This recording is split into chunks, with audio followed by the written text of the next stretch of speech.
very key matchups. There's some good matchups. Robbie Harris from Sachem has a match against Chauncey Woodley. Harris is an excellent wrestler, but Chauncey Woodley is a very strong wrestler. I don't believe we're going to see a pin there.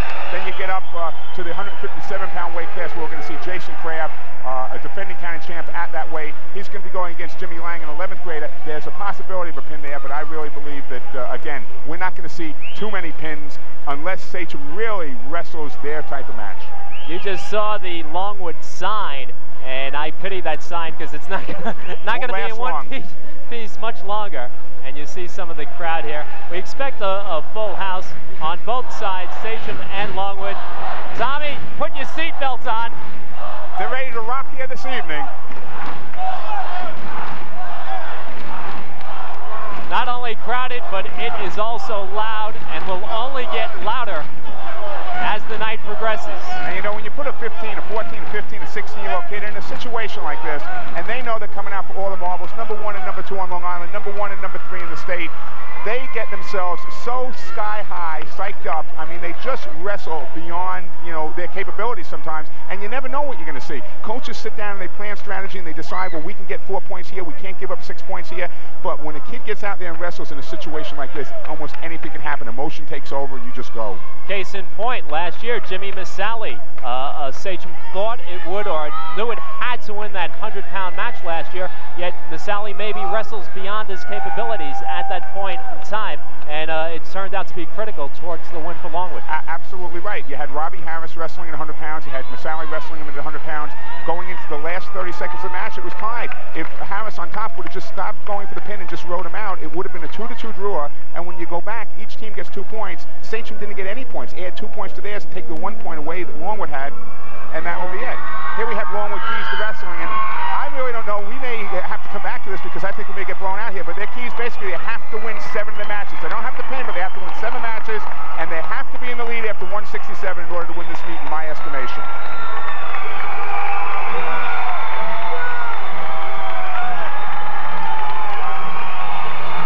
They got #3 up in their hand as they're going around that route. 3 in a row. They won it in 90, they won it in 91, and Mike Picozzi says we are winning in 92.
Are pumped, so's the crowd. Coming up, Sachem and Longwood.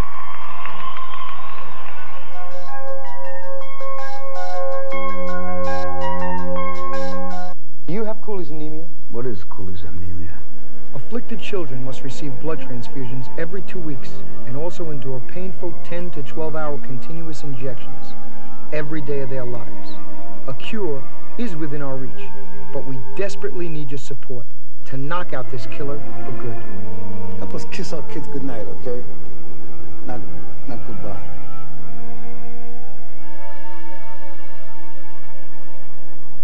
commitment to intellect, a commitment to you.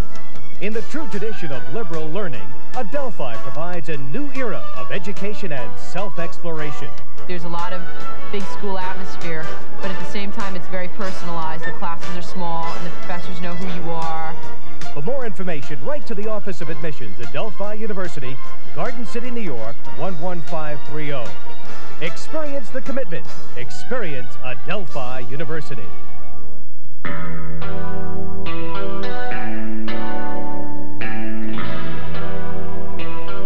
Whatever your problem,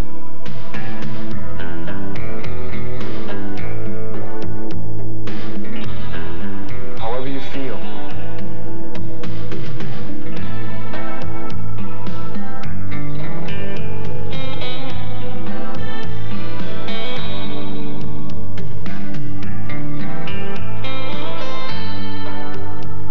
wherever you are,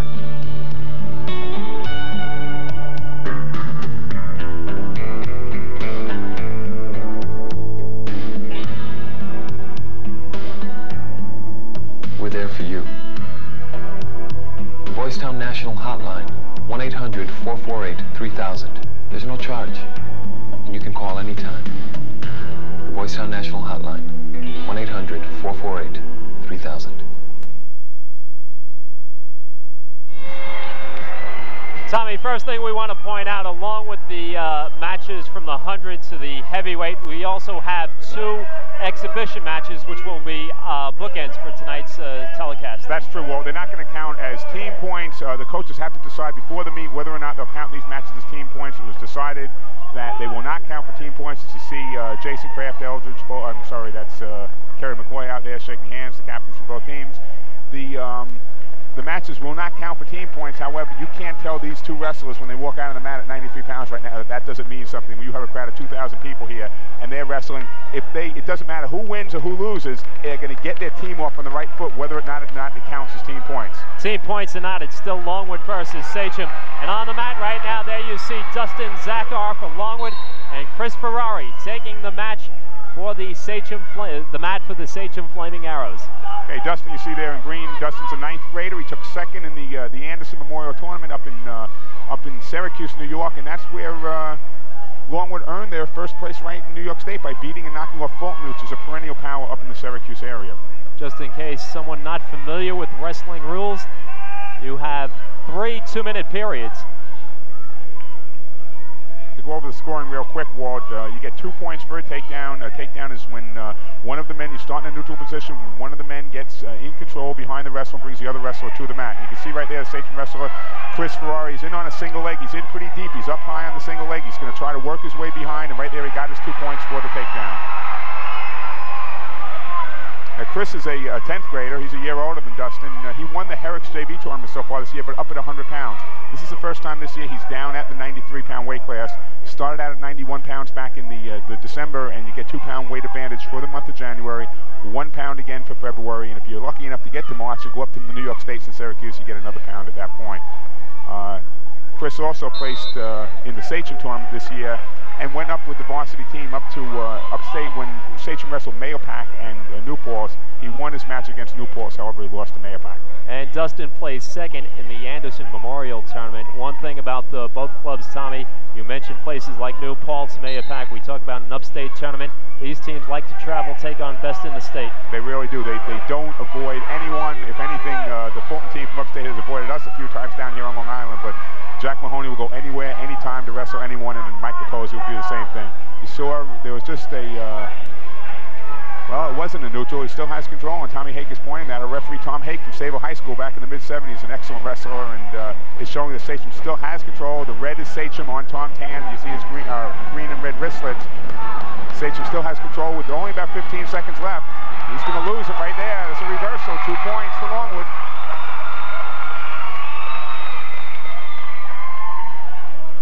Really a very tough job for a referee early in the season. This is the first dual meet for these 2 teams in the league. It happens to be the first one of the year, and the referees only really have the Christmas tournaments and a couple of matches in December to get themselves ready. For a pressure match like this, Tom really had to start as a referee getting himself ready, just like the kids are getting psyched up from the beginning of November for a match like this. So did Tommy. I'm sure when Tommy got the call and told Longwood Sachem, it went in his mind, though, got to be on my toes right away. And he knew that, you're right.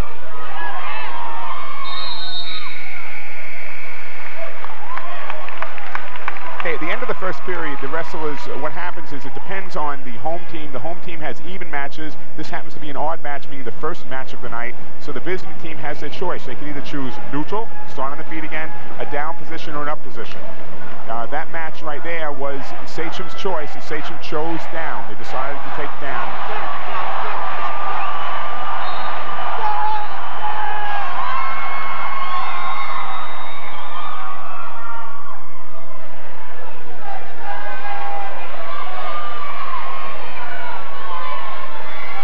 Zeka on top. He's riding pretty high. He's out in front, but he has the leg hooked up behind, so he knows that he has control.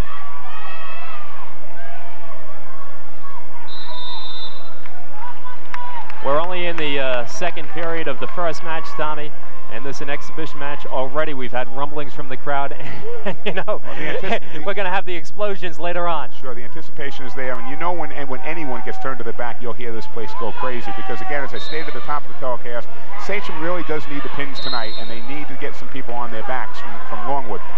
You can see right now, Chris needs to escape. He needs to get out. So he really, when he gets a fresh start like he did just there, he needs to really explode up right on the whistle.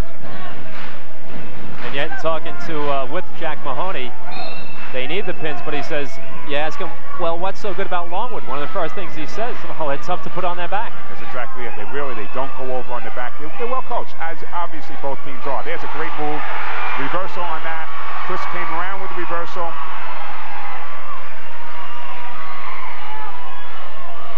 Looking right now, he had a crotch right there. He's just riding a tight waist forearm. He's trying to go for a tilt. And you'll see Sachem, very often Sachem uses a lot of tilts to get people on the back. If you get a person turned over on their back for 2 seconds or more, you're given 2 points for a predicament or near fall. They've changed the word now. And if it's for 5 seconds, you get 3 points near fall and score 3 for your team if you can hold him for 5 seconds on his back. 55 seconds remain in the second period. 93-pound weight class, an exhibition match. Chris Ferrari of Sachem leading Dustin Zakar of Longwood by 2, 4-2. We see Rayson Pfeiffer getting ready. He's the 100-pound match. Rayson is down from 114 down to 100 pounds right now, and he is a real stud.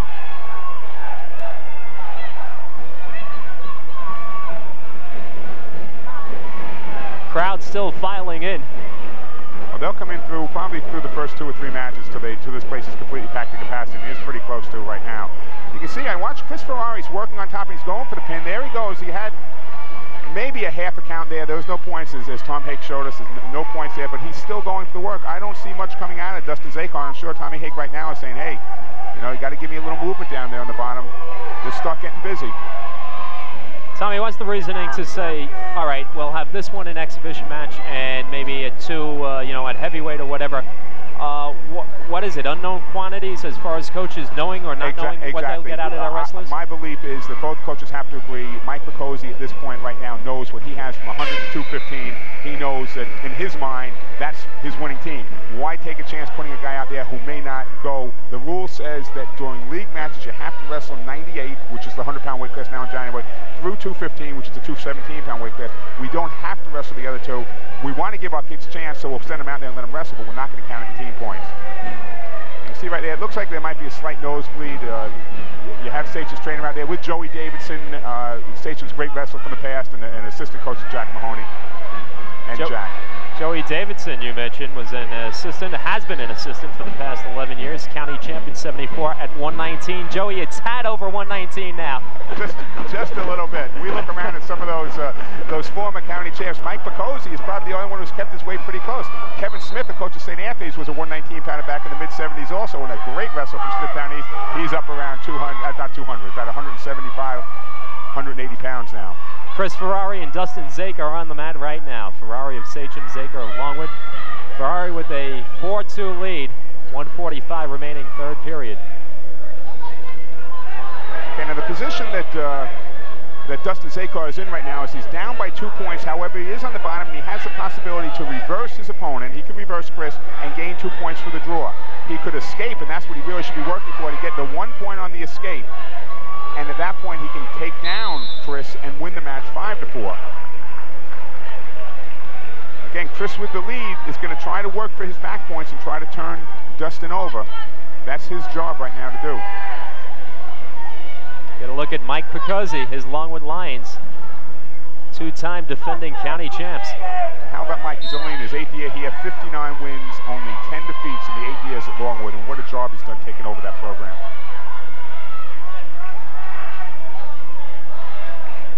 Nice job that Chris is doing right now with the tie-up. He has the far wrist. He's controlling his wrestle, and he's not giving a chance. You see right now, Tommy's saying, hey, that's going to be stalling on Sachem. All you're doing is you're riding on top. You're controlling the wrestle, but you're not trying to turn him to your back. And he gave the warning. Next warning will be 1 point for Longwood. Down to 1:05 remaining.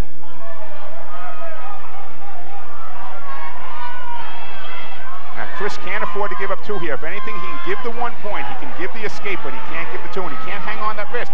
He's doing it again, and you know Tom is going to call stalling if he hangs on that wrist. There he goes. He's trying for his tilt, and that's probably the safest move he has right now. He's not putting himself in a precarious situation. Got a half Nelson in, but be half on your knees there. Doesn't have that far wrist. Working towards the edge of the mat, too. Dustin can't let him do that. Okay, with 30 seconds left right now, Walt, really this is Dustin's last chance to get a fresh start, to get a new break, and to try to either escape or reverse. And you're going to see in the first 5 seconds right now when he explodes out if he has a chance or not. If not, probably going to see Chris try to ride him out. He may even get hit with 1 point for stalling at that point, but he'll still end up winning the match 4-3.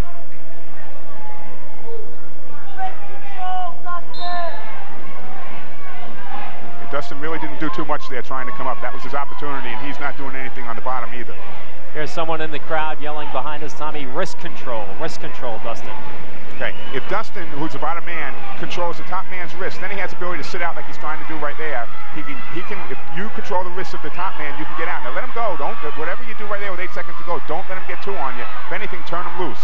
He's reaching back for the head. He has a clasp. That's 1 point clasping, but it's not gonna, the match is gonna end. The Longwood wrestler will be given 1 point, but the match is going to end 4-3 in favor of Chris Farrar from Sachem.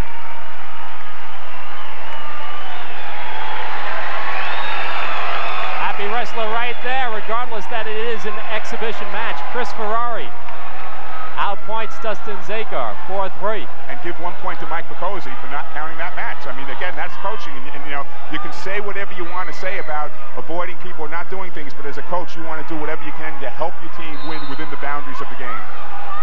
And now it counts. Grayson Pfeiffer for Longwood versus John Carvalari of Sachem. Grayson's 9th grader, who's one of the most talented kids because he goes right out and he goes after you. John, 4th in the counties last year. Grayson was 2nd. And you see Grayson's going right out now, and he's going after his man. He got the takedown right there. Tommy's just telling him, calm down there. You don't need to throw him down like that. Grayson last year is an 8th grader, 2nd in the counties. He lost to Fishnick, the county champ from Huntington, who ended up going up to the states in overtime by 1 point. So far this year, he's only pinned the New York State champ at 91, Hartwell, in the Central Valley tournament, and he took 3rd at 112 pounds in the Anderson Memorial tournament. You can see John Cavallero, on the other hand, is trying to go for his switch right there. Rayson is out in front and a little bit too high. John's in very good position to double the legs, and he just did that double leg and take him down. He comes around back. He's going to score 2 points. Rayson still has control. John keeps coming out the back door. They go out of bounds. I'm going to say 1. They're going to give him 1, I think, here. They do, and there it is. It's 1 point for the neutral, and Rayson is hurt on that throw out of bounds. Rayson came down, I believe, on his shoulder. I'll tell you, we're very lucky here at Longwood and Sachem. You have 2 excellent schools that both have their own trainers. You go around the county, I would venture to say maybe 5 schools in the county have trainers. Both these schools have trainers on their staff, and they're able to step in a situation like that. Talk about Grayson Pfeiffer, John Carvalari. What's he done? Well, last year finished 4th in the county.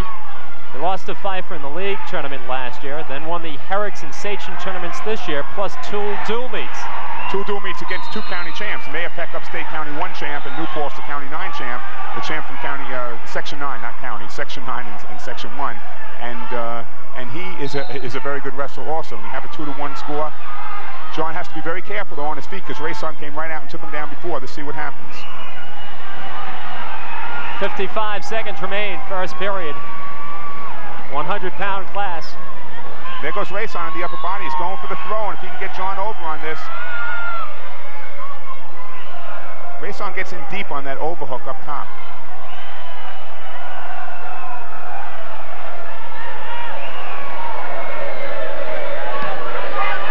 There goes John Cavallero. He's looking for a throw right there. Both these wrestlers wrestle so well during the summer in freestyle, and it looks like Rayson's in good position, but he may go out of bounds, and he does. Good call by Tommy Hake. Excellent call. The knees were on the line. John was out of bounds. Rayson had to come behind, put his knees on the line. It was an excellent call in the corner of the mat. Down to 22 seconds. Again, Rayson in very deep on that single leg. He gets himself in a nice position, looking for the cradle. He's in a standing cradle position. He could lose his balance from there. What great upper body strength by Rayson Pfeiffer. You look at the kid and you think he's a long drink of water, but boy, does he just look at this. No control there. And that's the end of the period. No control. Both wrestlers are still in the neutral position. You know, Mike Picosia said earlier in the week to me when I was over visiting their room, he said, you know, we're prepared for a war here, and this is starting off with a war in the very first match. 2-1, end of the first period, Rayson Pfeiffer leading. And Pfeiffer seems to be shaken up again. Well, I don't know that we have to take a look at what he's looking at. He seems to be holding his chest, but generally in a situation like that, they have the stopwatch. You have injury time right now, and they're going to watch that. They're not looking at his face, so it's not a bleeding injury. If it was a bleeding injury, you have as long as you can. It must be something in the chest, and Rayson's back out. Tom Hake has stopped the clock. Jack Mahoney giving his wrestler a couple instructions over there. Jack Mahoney, 21 years now. Or maybe I gave him one too many. 20th year as head coach. Oh, I thought he was only 20 years old. What a good-looking man he was there. He could pass for 21. Very mature 20, though.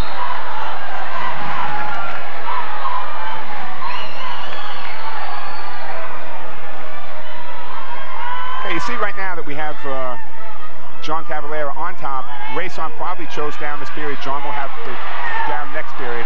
And Rayson's trying to come out. He has the overhook in on his right hand. And again, looking for the throw. Stepping over, he has control. That's 2 points. There's the reversal. He has his two, and watch his cradles because he is just dynamite when it comes to cradling people. Tommy, you said it last year, and so far it proves that way tonight. You mentioned Longwood and Sachem personality-wise. Sachem may be smarter wrestlers in the sense they're more strategic. Longwood more aggressive. They really do. They go for, you know, as we stated before, they don't get on the back too often, and they go for the pin. And sometimes going for the pin could hurt you if you get a little too carried away. I don't think Rayson has to worry about that because he is just a very aggressive wrestler, and he's not going to let anything stop him. I think he has a mission out there, and he's going for that mission. You saw 2 or 3 times. He's going for throws out there that might put him in a precarious situation, but every time he ended up in a good position. You can see he has complete control right now. He's keeping the leg hooked up behind, so he's not letting the wrestler come out. He's working himself. And just look at this. As John tries to come out, John just doesn't have the strength to come through. And Rayson's the one who's sucked down. Rayson's the 114-pounder who now has come down to 100. If anybody should be weak, it should be Rayson at this point. Rayson Pfeiffer leading 4-1. 44 seconds remain. You see John again has an injury. They're down on his leg. They're looking at his right knee. And they have their trainer out now. While we have a chance, Tommy, let's go back to last year. It was a fact that Sachem had to get out to a big lead early because Longwood was strong at the heavyweights, meaning Kerry McCoy 179, exactly. Nicky Hall.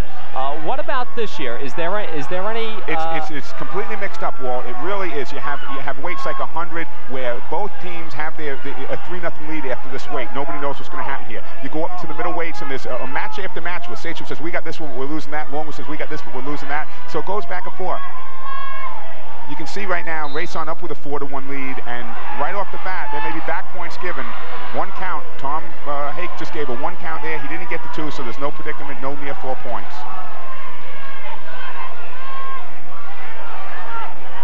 .30 seconds remain, second period. See, Rayson's again trying to look for his cradles, and there he goes, and he has a cradle. And when he gets it in deep like that, it's really trouble. He has to watch.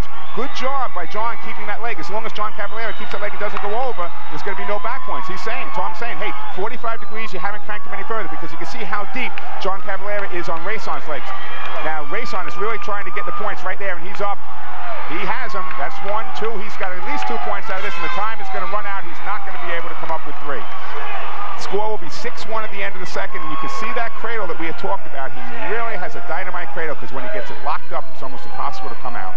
They announced a number of former Longwood wrestlers who you're looking at right now, front and center, among them Keith Ketchum, who's maybe one of the best wrestlers Longwood ever had. University of Oklahoma, 118-pounder out there. He's back home here in Longwood and rooting for the Lions tonight to do a great job. Really a dynamite wrestler, county champ, place winner in the States.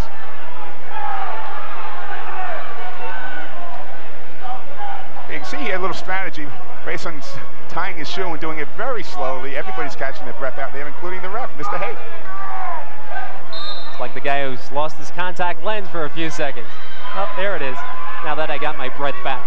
Now you noticed this period, it was... I'm trying to get my bearings straight here. There goes Rayson in on the takedown. He's almost in. There it is right there. He has his 2 and he's going to have back points. John can't give up this pin. He has to work off his back any way he can. He did a good job of coming off there. The arm's still locked in.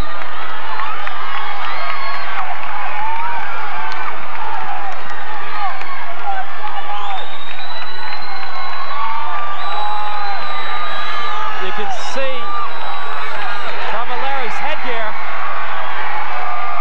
That was a very big win for Longwood.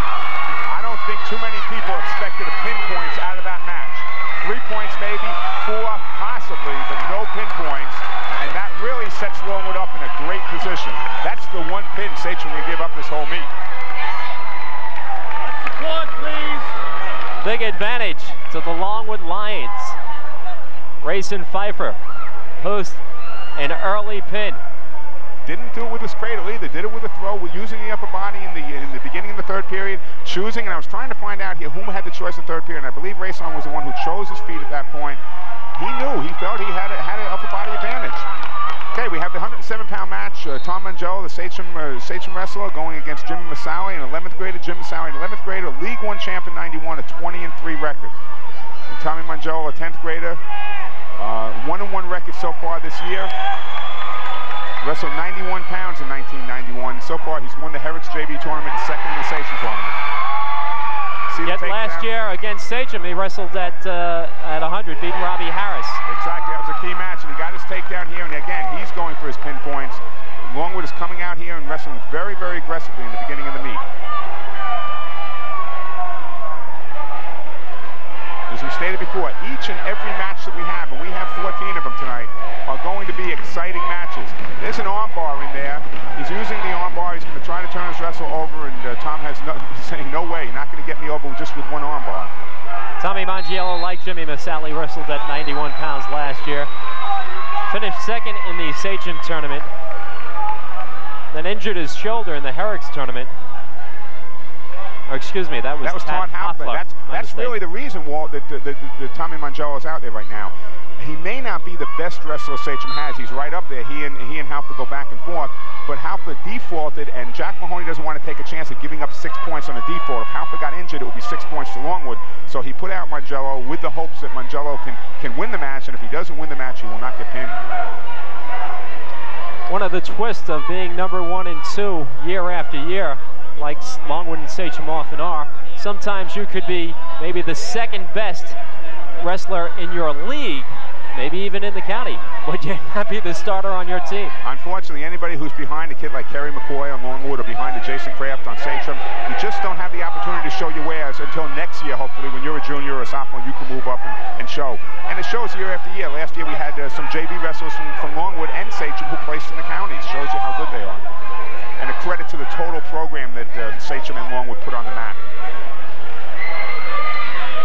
You see there 13 seconds, 12 seconds counting down at the end of this period. The period, maybe 1 point right there as they come out of bounds. No, he's still going to, if he can pull him out, he'll keep control, and he does. Jimmy Masawi leading 2-0. 3 seconds remain, first period. With those 3 seconds, Jim just has to control the ankle. He has to make sure he doesn't give any quick, cheap points to Tommy Mangiello.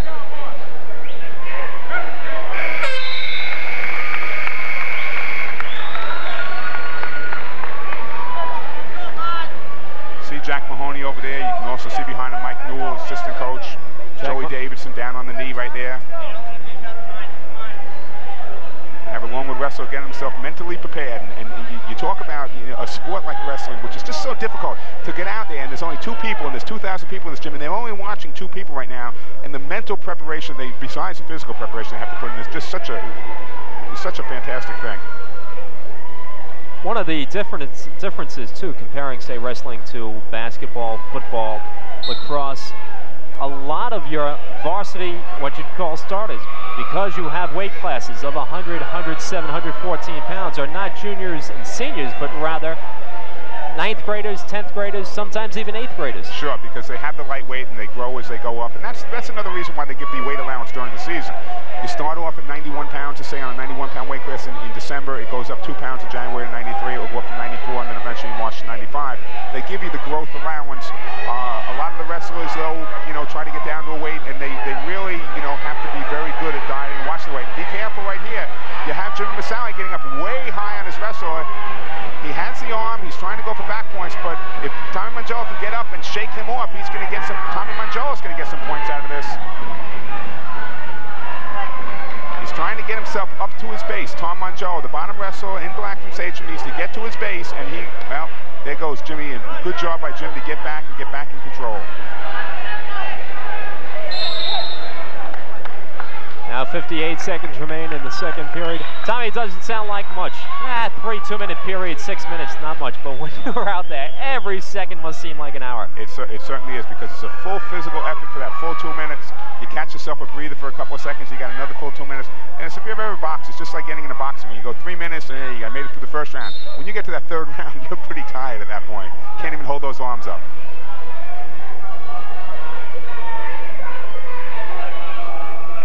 See Jim right now. Jimmy's trying to control. He's coming out. Now, Tom Hake will not call any stolen when a wrestler comes out to the side like he does. He's coming out to the side, trying to turn his wrestler, looking for an overhead cradle here. He's not going to get it the way that Tom Mangiolo is wrestling right now. He's not going to be able to get that on, so he's going to have to keep on working. Tommy's doing a good job on bottom. I think he's being told right now, there's a hand on slap. He's saying, hey, let's get busy down on the bottom. Tommy Hake slapped the mat and told Tom Mangiolo, I'm going to give you a stalling warning. Raise that left hand with the red wristlet on it. Now it seems like Ethan Christie, assistant coach of Longwood, got a little message from Tommy Hake. Yeah, Tom walked over and talked to him. I think Ethan's saying that he is stalling. He's saying, hey, you don't have to tell me that he's stalling. I know he's stalling. I gave the warning. I said, hey, let's get busy down there. Let's get wrestling. I'll be honest with you, I have no idea how Tom Hake can hear anything Ethan's saying with the noise of this crowd over there. That brings in another point. How much can the wrestlers hear with the noise of the crowd from their coaches? As a coach, we love to think they hear everything. You want to know something, ask a wrestler. Even when they can hear it, they're not listening. If a good wrestler, 99% of the time, is mentally blocked out. He knows his job, he knows what he has to do when he's into the match. He knows the score, he'll keep things in his mind, but the coaching, unless you're in a quiet gym with 10 people, they really don't hear that much. So we have a scoreless second period. Jimmy Masali maintaining a 2-0 lead over Tommy Mangiolo. Now Jim is on the bottom. He has the better opportunity at this point to score points. Even though he's on the bottom, he has the ability to get 1 for an escape and 2 for reversal. So being down 2-0 with Tom Mangiolo on top, Tom Mangiolo is a wrestler who really has to start working now and trying to get some back points to win this match. They're looking for the switch. Comes back, turns in, is going to come from behind. He's going to get his 1 point right here as he comes out to the side. Tom Mangiolo is still in control, but you're going to see right here where Jimmy Masali is going to come out and get, he got 2, he got behind. He's going to come up with his 2 points. That's a reversal. Up by a score of 4-0 right now. We noticed during the first period how Jimmy Masali was able to control Tom. During the second period, he rode him for the whole period and was able to control. We do not have riding time in New York State. In other states, if you're riding for a minute, you get a point. You ride for 2 minutes, you can get up to 2 points. We don't have that here, so there's no extra points. However, he really is complete control and dominating this match. Double armbar in there. He's going to crank him over, and there's going to be some back points given. That is deep trouble. Deep trouble. Longwood faithful on their feet. Hoping for a pin, and they got it. And I'll tell you, Jimmy's upset there because he doesn't think he was down for 2 seconds. The count is 2. You can see how Jimmy rolled on his right shoulder, then tried to roll back on his left, and there was a call, and Tom Hake said, hey, I got you for 2 seconds, and I think Jimmy felt he wasn't there for 2 seconds. And boy, 12-0 lead. Who'd have thunk it? Tommy, you said Longwood, Mike Picozzi and company were very confident coming into tonight. Well, he felt he was. I'll tell you, the guy who really told me that was Jack Mahoney. He felt that Longwood was over there and that they were, you know, really confident on how they had it. And I think that Jack felt his club was very. The feeling was that they could do the job when they came in here tonight, and they still have that possibility. Don't get me wrong. They need 4 pins, I said. They may still get them. They couldn't give up 2, and they did, but they're going to have to really come back. This is Rob Harris right now, 114 pounds, wrestling Chauncey Woodley. Chauncey's only an 8th grader. Rob, 11th grader. He hasn't been used this year, but he was 13-2 in 1991. See where Rob comes out, and he took control with his double leg. He's in on a deep single leg there, but Chauncey is a very wiry young man there as an 8th grader. He's not giving up anything. Got those legs wrapped up there. He's going to stay in on Robbie Harris's legs. There's no control right now. There's no points being given. See the referee looking in there to see when Rob's going to come up with control. He's very close to it, and there it is. He just got it. 2 points for Rob Harris. Now, we stated earlier in the top of the telecast that Rob Harris lost to Jimmy Masao last year in the last 10 seconds, and that was very deciding later on in the meet. Now, you know this year he wants to make up for it. There's nothing he wants more than sweet revenge, and I'm sure that Jack Mahoney told him coming out of the mat war, we need 6. Go for your pin. Grayson Pfeiffer, Jimmy Masali posting back-to-back pins have given the hometown Longwood Lions a 12-0 lead. Now we are in the 114-pound weight class.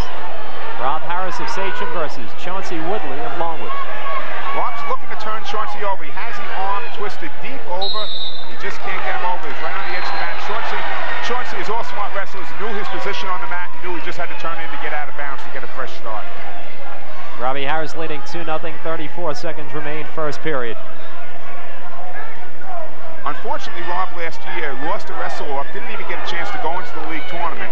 He's been sick all week at this point.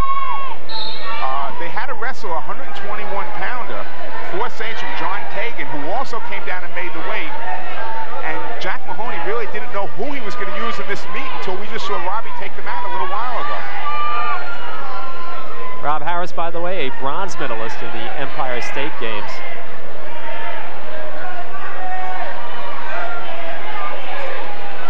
He wrestled the Empire State Games during the summer at 114.5. You see Chauncey trying to come out. He was trying to come out right there. Rob did a good job of countering the move and keeping control back behind, and there's the end of the first period. Let's quickly go over to Jimmy Cavallo. All right, thank you, guys. You know, one of the most important pieces of equipment in any wrestling program is right here, the scale. These guys are constantly trying to cut weight. Not easy, because most of these guys are seemingly carved out of stone in tremendous shape. In fact, I talked to Longwood AD, Don Webster, and he says after the final weigh-in on the day of the match, he asked the kids, how you feeling? What do you think for the match? They say, I just can't wait to eat, Mr. Webster. Back to Walt and Mike. Well, Walt and Tommy, Tommy, you mentioned a phrase, they got to suck down. They got to make weight if they're going to wrestle at a lesser weight. Exactly, and I don't want to get too carried away with this because 99% of our coaches in the county do an excellent job. We have certification now. They have to certify the weight. They can't lose more than 5% of their body weight. But the wrestlers want to get to the weight that they feel most comfortable at, that they can wrestle. And generally, if most wrestlers go down a weight class or 2, they need to get down there, and a good wrestler will diet and get himself to his proper weight and won't worry about going out to friendlies after the match and having 4 fribbles. But a lot of them, unfortunately, because of the the Taco Bells and the McDonald's, they want to go out and they want to pig out and eat a lot, and that could be problems. Here we go with Robbie Harris going for his back points. He has it there in a great position. You see Sachem getting very excited on their side of the stands, and Rob is in pretty deep, but he has to be able to, again, lift the arm. Tom is counting the back points. He needs to get up on his toes higher.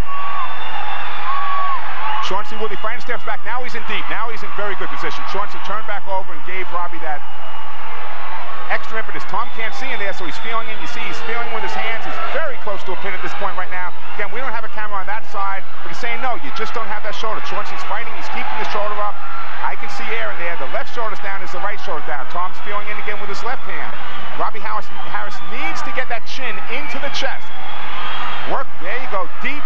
Look, you have his own arm. You can see where Tom's feeling right now. There it is, right there. He's, oh, so close. Good head bridge. And look at Robbie, turn him around right there to keep him from going out of bounds. Johnson knew where he was. There's your got him. 6 points for Sachem. Mission accomplished by Rob Harris.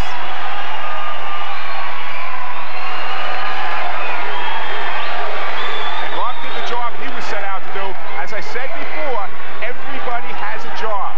So far, some of the jobs didn't work out for Sachem. They got pinned and they weren't supposed to get pinned, or they were supposed to win. There's a job that Rob knew he had to do. He was, I'll tell you, a driven man from the end of last year, and he got his job completed.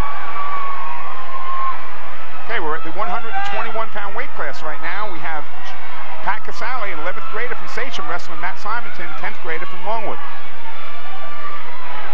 1991, Matt was 4th in the league. He took 3rd place in the summer. This past summer, the cadet national freestyle team that's 16 years old and under, and I'll tell you, he worked really hard in the offseason. You have Pat Casale, an 11th grader from Sachem, Bellport tournament champion, went upstate with the team, won the Sachem tournament, hasn't had a meet yet, and that's my fault. He didn't go upstate with the team. He stayed down and wrestled in Bellport when this team went upstate. Hasn't had a meet yet, a dual meet, okay, but he beat Kagan, John Kagan, who went down to 114 in the wrestle-off. Points, maybe he's in bounds with that. He has his weight in bounds to see what happens here. He got his 2, and that's an excellent call. Got his 2 points, went down in bounds, got the 2 points. Tom was looking to see whether the back points were going to be scored. Matt Simonton leading 2-0, 1:17 remaining first period. And Matt has wrestling blood in his family. He certainly does. His brother DJ, Brockport All-American, wrestled for Don Murray. Ironically, Don Murray wrestled along with Jack Mahoney up at Brockport years ago, back in the late 60s. 1970, Jack graduated from there. Don Mahoney's been the wrestling coach from 1969 to 70. Billy DeSario, AD at Babylon High School, another wrestling mate at Brockport with Jack Mahoney, and now DJ Simonton, a Longwood wrestler, is up there at Brockport and doing the job. 2nd in the counties for Longwood years ago, and All-American for Brockport and Don Murray last year. And Matt, as we said before, 4th place in the Anderson Memorial Tournament so far this year. And there's 1 point. You're going to have an escape right there. Pat's able to work his way out for an escape, and we have a 2-1 score.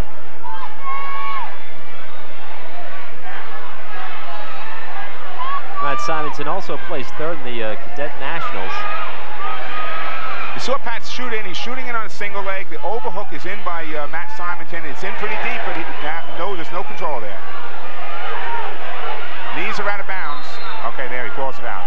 There was no control. The overhook was in by Matt Simonton. Even though it looked like Pat Casale was in pretty deep, there was no control.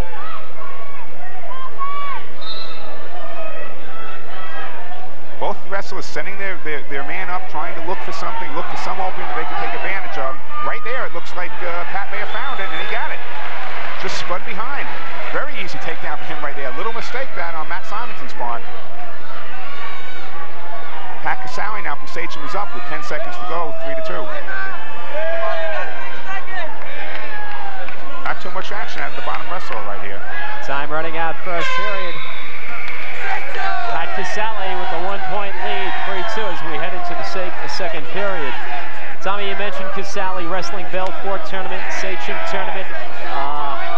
One of the things Jack Mahoney likes to do, you mentioned this last year, and he does it each and every year, get all his kids wrestling as much as possible, and sometimes that's easier said than done. Oh, man, it certainly is easier said than done. You try to get matches with Sachem, call somebody up and say, even their B team, nobody wants to maybe wrestle call them. Iowa up or Oklahoma. You got it. They don't want to wrestle them, so Jack does everything he can. He says, hey, listen, I'm going to send my 2nd team, I'm going to send my 3rd team. He sends different kids all over the place, has all his, what a great coaching staff he has over there. Joey Davidson, Mike Newell, Tim Cummins, Tony Norland, Al Bertolone, Tom Holgren, and you just saw there's a 1-point escape right there.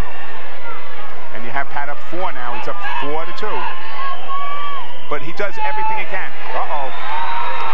Just a head and arm, taken down. There's no points yet. He hasn't given control yet because you have Pat still able to fight out there. There's no control at this point.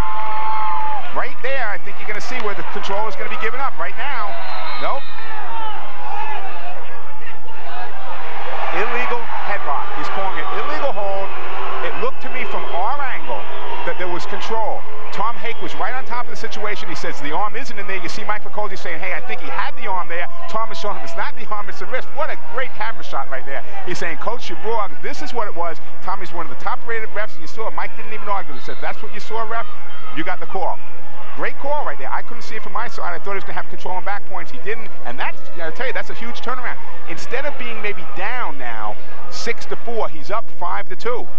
And Matt Simonton now has to really start working to try to come up with a move there that will give him a 4-point move. He had that head and arm and he lost it. That was a great shot. Wouldn't you love to see in football someday the referee go over and actually physically grab the head coach and say, look, he was holding, he was holding. I have to tell you, the referee and the head coach in football usually can talk to each other, because I've seen half the football coaches, Joe Sipp, Sachem, they're out 3, 4, 5, 10 yards on the field. I think they're with the refs. Great shot, great single leg right there by Matt Simonton. He shot right in, he's in very deep. He just has to trip his man down. If Pat goes down, Pat's going to give up the 2 points. There he goes, up in the air and down to his back. 2-point takedown right there. Really nice job, great technical work there on that single leg. Single leg, switched to a double, lifted his man up and brought him down. No hesitation right there to come down with the 2. The match now is 5-4 in favor of Pat Casale from Sachem, who is on bottom. 35 seconds remain, second period. Now Casale, who's on bottom right now, is going to be on top in the last period, so he has to start working right now. Matt Simonton has the leg control there. Casale's reaching through for the leg. Simonton's go. Okay, he was looking for a class right there, but he broke off real quick. Tom Hake was right on top of it, and there's no class points there. 10 seconds, as you can see on the graphic there, how much time we have left. And there's a point. There is 1 point. And I'll tell you something. Don't lay there, son. He might have been able to come up with 2. He gave him 2. He said 1 point, escape, 2 points, takedown, because the wrestler laid on the mat, and Mike is upset. He's upset with that call, and this is where, if we had a replay, I'd like to see it. I believe both knees were in. I think it's a good call. I really do. I'm sure Mike Picozzi's going to be bringing this back in slow motion 10 times. He gave 1 point for the escape. Matt Simonton laid on the mat. Pat Casale heads up, dove on top of him. If both his knees were in bounds, it is a takedown. It's 2, and now the score is 9-4. Instead of, with 2 seconds left in the match, in the period, I'm sorry, instead of being a 5-4 match, it's a 9-4 match. Not smart wrestling, Matt. Not smart. 5-point lead for Pat Casale over Mike Simonton. Talking about great shots, we saw a quick shot there, a glimpse of Mike Picozzi, and Kerry McCoy actually went up and said, all right, come back, coach, come back. Don't get too upset. Well, again, the thing we're talking about here, and both teams have it, is sportsmanship, and they know that they have a good ref calling the match. They know that they have 2 teams. They compete with these guys in freestyle and Greco-Roman. They compete with them in Empire State Games. They compete with them, we'll talk about later, with national games. They know each other inside and out. They've wrestled each other many times at different weight classes. So there is good sportsmanship out there.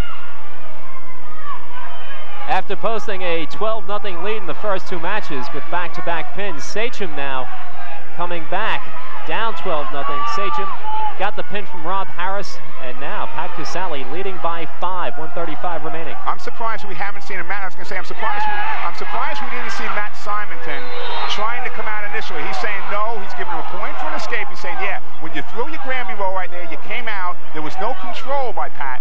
However, you didn't get any back points there, or I'm sorry, any takedown there, because you were out of bounds. It's a good call, but I'm surprised we didn't see him come out early. We have about 1 minute and 25 left in this match right now. He needs, it's 9-5, so he needs a takedown and back points. You're going to see Matt Simonton from Longwood, the wrestler on the left, try to go for any type of throw he can, something where he can bring the wrestler down to his back.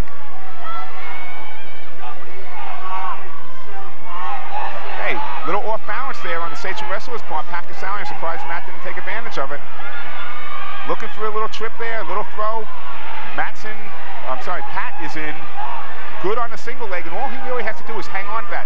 Tom Hake, the referee, can only call a stalemate. He can't call stalling. I would just be hanging on to that leg right now. He's not. He's going for the double leg. He's going for the win. A big win here. And there's a problem. He doesn't have his shoulders in. He does have his shoulders in bounds. He has 2 and 2. He has his back points, and he got a 5. He's going to have 5 points out of this. There's 30 seconds to go. He has a 5-point move. He's up now. Right now, he's up 10-9. They're out of bounds. Sachem is down by a point, and I'm shocked. I really am shocked at this point that Pat Casale gave that up. All Pat had to do was hang on a single leg. He had to hang on a single leg for a stalemate. He went to a double leg, and he got turned to his back. Pat Casale minute remaining. Now 26 seconds left. 10-9. 10-9, right, okay. That's Simonton on top.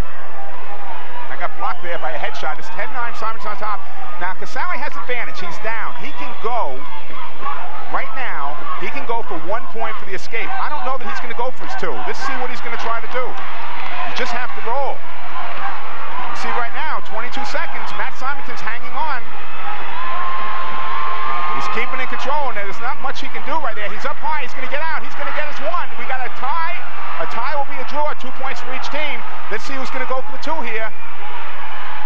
Sachem can't be settled with a tie. They have to go for the 2 here. And unfortunately, we're not. We're going to end up with a draw. That's 2 points for each team.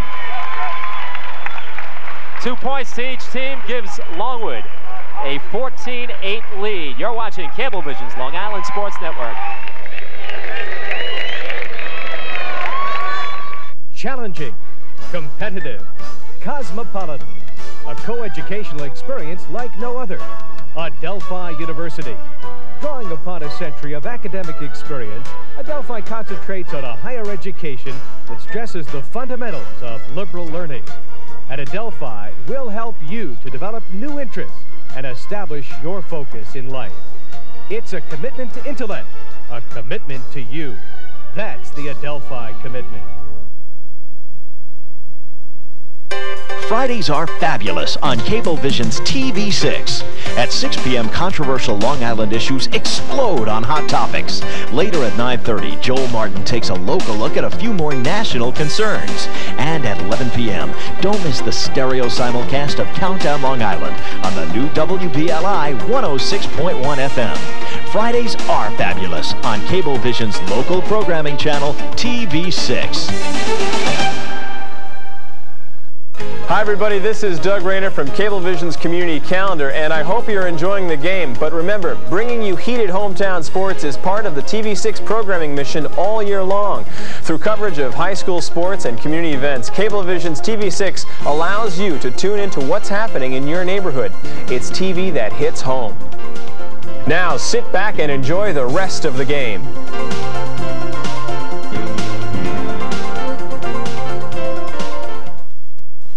Creating unique local programming for unique local people. Cablevision, Suffolk County, TV6.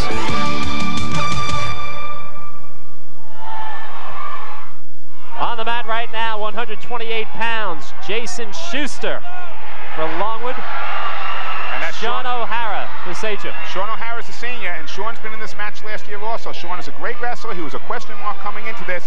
Jack Mahoney had a decision to make. Are we going to shoot all our marbles and move our good wrestler Sean O'Hara up to the 134-pound weight class to wrestle Junius Bradley, the good Longwood wrestler, or am I going to put him out now? He's made his decision. Sean O'Hara is on the mat. He's a 1991. He was a runner-up in the league. He's a Sachem tournament, not only champion, but champion of champions this year in the Sachem tournament. That's when the champions of the tournament vote on who the best wrestler they feel was. He's on the cover of I was going to say, he's also catalog. a cover boy. He certainly is. He's on the cover of Teamwork's catalog. And this meet last year, wrestling Chris Laguercio at Sachem High School when they wrestled. And it just shows you how important this meet is. This is a national magazine. They put these guys on the cover of. And you can see right now, Sean is out there, and he's trying to get in there. He got his 2 points right there for his takedown. He's looking for a pin, and Jack Mahoney talked to him before he went out in the mat. He looked him in the eye, smacked him on both ears, saying, "Hey, with his headgear on, obviously, hey, we need a big one out of you. We can't afford anything else." He's looking right there to step through with a Turk ride, controlling the wrist, and he's going to look for an opening right there.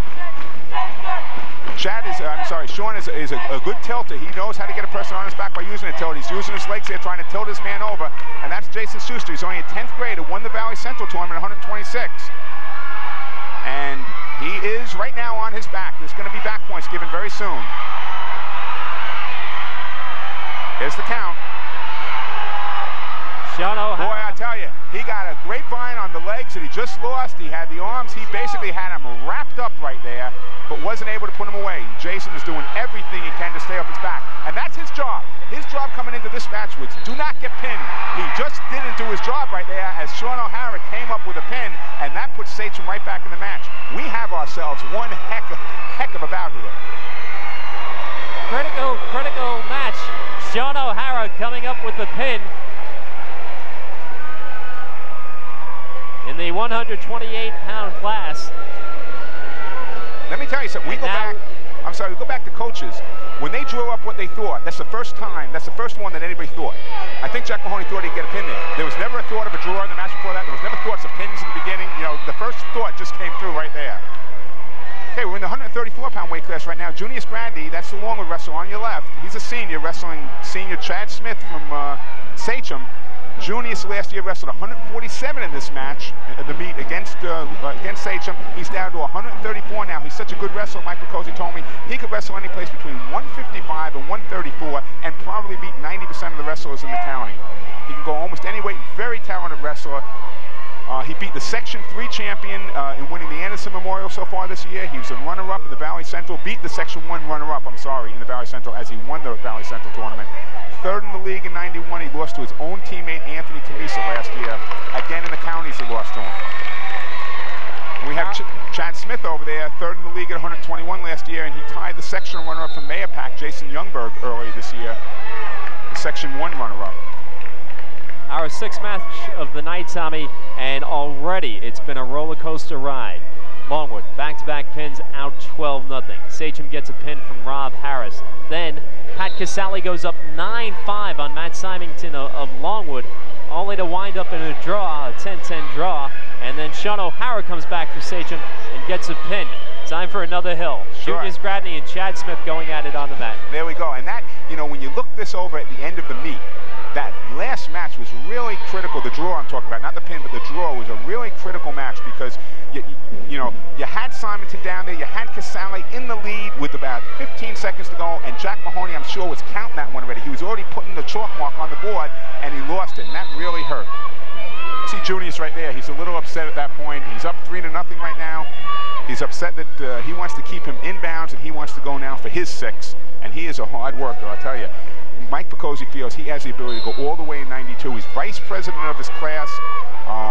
He's vice president to Kerry McCoy, who's a 180-pounder from Longwood, who is the president of his class. And you talk about traditions at different schools. Longwood has such a great athletic tradition here with their track program. Tony Toro, the track coach, has county championships in track over the last 3 years. He has the cross-country team has won the last 2 years, the state and the county championship, won the federation championship 2 years ago. You know, right down the line, Longwood just does a great job, and give credit where credit is due. Their athletic director, Don Webster, just does a great job with the program out here. And this we can't say enough about the athletic director from Sachem also, Tom Sabatelli. We're in a relatively new gym. The gym only 2 years old. And last year the county championships were held here and will be held here again this year. And it's just a gorgeous facility when you think of high school gymnasiums. All right, at the end of the first period, Junius Gradney leading Chad Smith 3-0. Let's go over to Jimmy Cavallo. All right, guys, I'm with Sean O'Hara, Sachem, 128-pound class. Sean, your team was down. They needed some quick results, and you got them. Yeah, well, you know, I just went out there and did what I normally do. You know, I didn't put any pressure on myself to, you know, didn't do anything stupid to get myself caught. You know, I knew he was a young wrestler, and I knew I could catch him, you know, when he made a mistake or something like that. So, you know, I don't let the crowd bother me. I just like a regular match, and, you know, we'll see what happens. And Sachem's right back in and back over to Walton Tommy.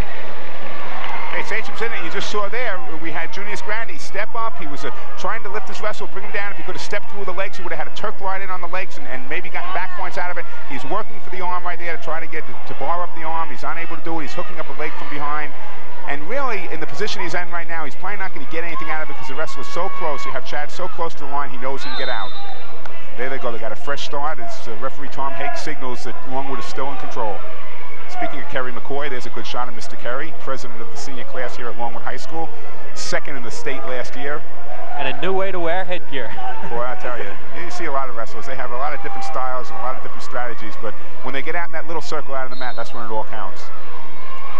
1:20 remaining, second period between Junius Gradney and Chad Smith. Talking about Mike Picozzi. Such high praise for Junius Gradney. Even Jack Mahoney says one of the best cradlers around. Sure. They know that, you know, they work on basics. The nice thing about the Longwood program, and this goes for Sachem too, is they don't try to do anything fancy. You come out here, you don't see anything that is out of the ordinary because they know the basics of what wins wrestling matches.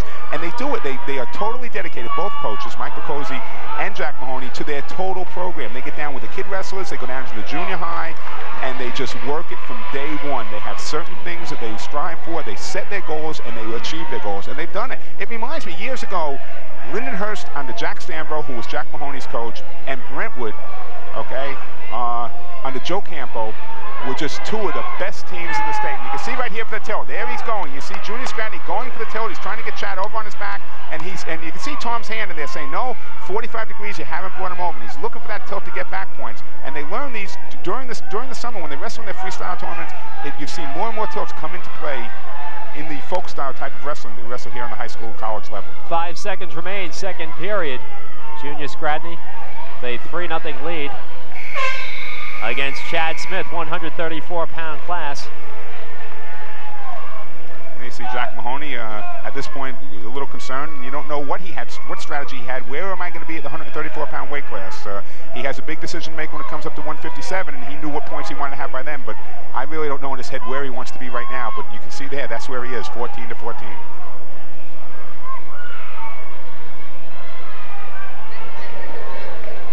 Talk about somebody you want your son to wrestle for. Jack Mahoney is just a class act, and I've had my two sons out there at his Sachem freestyle wrestling camp. A little plug for that during the summer, and come on over to Longwood and talk to Mike Picozzi about what camp he's going to be at, because he'd like to have your money too.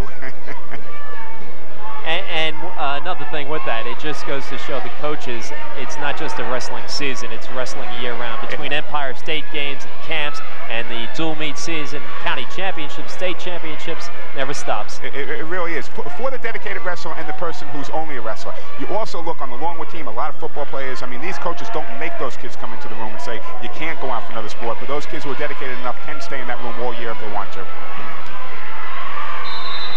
And actually, the way I should say that as athletic director, I know you're not allowed to work out your kids in the room, but there are other freestyles and other clinics that you can go to that you can attend. And so you had a shot at Mike Picozzi there. 1:17 remaining, third period. Both wrestlers now tying their shoe, maybe catching their breath a little. Chad Smith and Junior Scratney.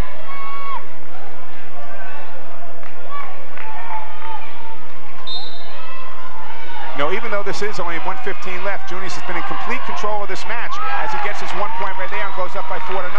But all Chad has to do is catch Junius in one bad move, come up with a 5-point move, and he can end up actually winning the match 5-4. So you really have to be very careful as you're out, as you go out there. And I think right now that if the match ended this second, right now, 3 points for Longwood, I don't know that. Well, there it goes, another 2 points for takedown. I was going to say, I don't know that Jack Mahoney will be that upset, because we don't want to give up any more than 3 points. Now it's a 6-0 lead, and we can't afford to give up 8. Once you go to 8, you get 14 points. You go to 12, you get 15 points. If you beat somebody by 15, and he's saying right there, hey, let's get some action here as he just came out. I think that was Junius letting him escape to go for the takedown. Now the score right now is 6-1. 27 seconds left, and Junius is looking to get 2 more points. It will make it 8-1. It will still only be a 7-point lead, though. It won't give him that. Won't give him those. If we get back points here, though, it will. It certainly will. Look for that half. Nope. Injury. Longwood now, crowd that's upset. A decision. That is a decision right now that Tom Hake has to make. If he felt he was on his back, going to his back, he can give 2 back points. If he didn't feel that he was going to his back and he was just hurt with a takedown there, it's not 2 back points. Very crucial. I'd love to have him a wire hooked up to Tom right now, because he's there with Jack, making sure Jack can't give instruction right now. Jack cannot give instruction to his wrestler. However, Mike Picozzi can over on the other side. And you see Mike, he's talking to his wrestler about what to do in the final couple of seconds. The score now is 8-1. He needs 2 more points. Can he release him in 13 seconds and take him back down for the 8-0 win? You know, this is a critical point. Tommy, I want to know, when 2 wrestlers are down on the mat like that, going at it, someone going for the pin, I mean, how does a referee actually know that the kid is injured. Judgment call. He's down there, and again, your good refs are right in there, like Tom Hake. He's in there, he's looking, he's watching. He saw the scream, the yell, whatever happened, he knew there was something. The question is, how far over, and again, we don't have the angle from our camera coming from this side, was he over and going to give back points, or was it just that it looked like he was going over, and if he wasn't injured, he never would have gone back over? Tough call, judgment call, and that's Tom Hake's call, and that's why he's out there. Now that's amazing. Jack Mahoney 2 inches away from his wrestler, yet can't say a word to him. Can't coach him right now. I mean, we can talk about the injury, they can talk about whatever else. You see the injury clock is right out there too. They have the time, they have the 2-minute injury clock, they're out there, they're watching the time, they'll probably take all of it. With 13 seconds to go, I'm sure they'll use every single second of that, and then they're going to put their wrestle back out. He's not going to default. You can tell he's not hurt that much that he's going to default. He has a good bang on his shoulder, but that's about it. I think he's going to get turned loose. If you ask me, I think what's going to happen is you're going to see Junius Gradney turn him loose, not even get on him, just turn him loose and then go for the 2 points. You're going to see Chad Smith lock up on the leg and just try to hang on for the remaining 15 seconds. Remember, he does have a stalling warning against him. Tom Hake gave him a stalling warning early, so he's not allowed at this point to stall. He has to get in there, he has to shoot in and lock up on the leg if in fact he does get turned loose. Chad Smith nursing the right shoulder, looking to hang on for 13 more seconds. Let's see if Junius actually just puts his hands on top and turns him loose immediately. Or whether he gets down in the referee's position. He's going to get in the referee's position. He's not turning him loose. He's going to go for the 2 points. He's going to go for his turn right now. I guess his belief at this point is he can't turn him over. It's 6 seconds, and we're not going to see back points here. Junius is going to end up with a 10-1 win. And 10-1, my fault. I'm sorry. He has his 14 points. They gave him the 2 back points. Tom Hake did decide to give the back points there.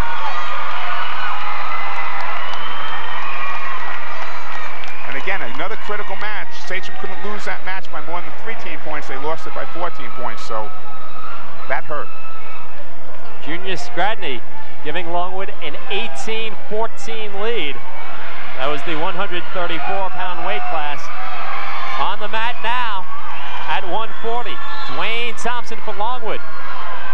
Jimmy Christopher for the Sachem Flaming Arrows. You have Dwayne, 1991 League One runner-up to Ray Lizzle, county champ, place winner in the States. He won the Anderson Memorial up in Syracuse. He beat the Fulton kid, who was a Section 3 runner-up. Now, Fulton's the number 2 rated team in the state. Finally, after Longwood went up and defeated him in that championship, even the upstate, Neil Curry, upstate writer, picked, or has predicted right now, Longwood is number 1, as it deservedly should be. Jimmy Christopher, 2nd in the Sachem tournament. He lost in the finals to Joe Rennie, a sectional champ from Nassau County from Herrick's High School. He lost 5-2. He has a 5-1 record right now. And this is a real toss-up match. This is a match that could go either way, and both coaches expect to win this one. Good counter move right there on Jimmy Christopher's part, coming around for the 2. Dwayne got a little bit excited there, got a little over-anxious, and he almost had the 2, and instead kept on going for a little more, ended up giving up 2 points, and Jim Christopher comes up with the lead, 2-0 on the takedown.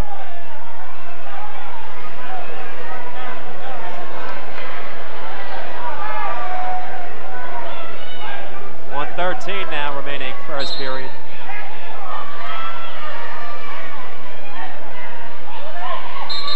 Okay, potentially dangerous call by the referee.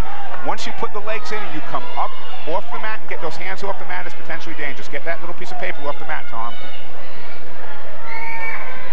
A piece of paper down here in the corner. I'm sure the referee will pick that up and get it off the mat in a minute. But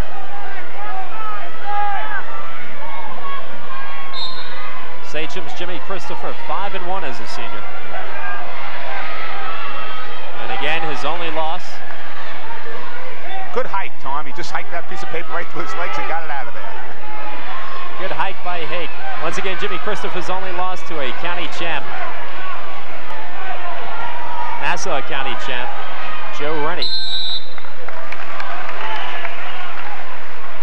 You know, we have some great wrestling over in our sister county over there, Nassau. Also, you have your East Meadows and your Farmingdales, and you have your Herricks and, you know, Methams, which have been great for years and years and years, and they're going to be battling it out this year for their county championship over there. And it's great to go up to the state meet in early March and see the excitement between the Nassau and the Suffolk wrestlers, how they really compete against each other. But boy, when the chips are down and you know there's not a Suffolk left or there's not a Nassau left, you start rooting for your Long Island counterpart against the upstate teams.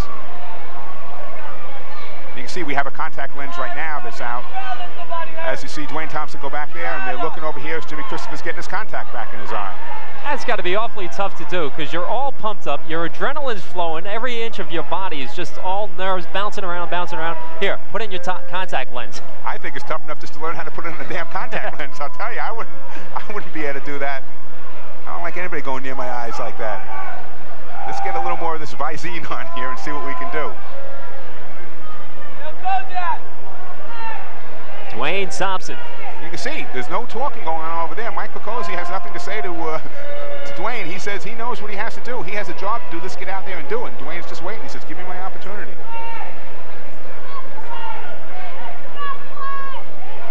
And they look at the Sachem Flaming Arrows bench. When you say Sachem in wrestling, 1981 state champ, 1989 state champ, Section 11 champ, 4 times under Jack Mahoney. And the list just goes on and on as far as what Sachem's done. It really does. 25 county champs, 19 place winners in the state, 6 state champions. I mean, you know, Jack, Coach of the Year, National Coach of the Year, ranked in the USA Today. Just tremendous job he's done with that program over there. Whoa. No, that's okay. Oh. He said, okay, he said he gave it to him right at the end as he went out of bounds. He gave him 1 point to the Sachem wrestler, saying the Longwood wrestler threw him as he went out of bounds, and I'm sure Mike isn't happy with that. I'm not sure whether he's upset, but he's upset with the referee. I wasn't sure whether he was upset with his wrestler for doing it or for the referee, but he's upset with Tom Hake for the call. Jimmy Christopher now leading 3-0, 31 seconds remain. First period. Jimmy Christopher's in trouble there. I was going to say he's going to lose it because Dwayne was too tall. He couldn't lift up that single leg. He had the legs on the mat. Okay, he's up 3-1. That 1 point. Let's see if that 1 point comes back later on in the match to haunt him.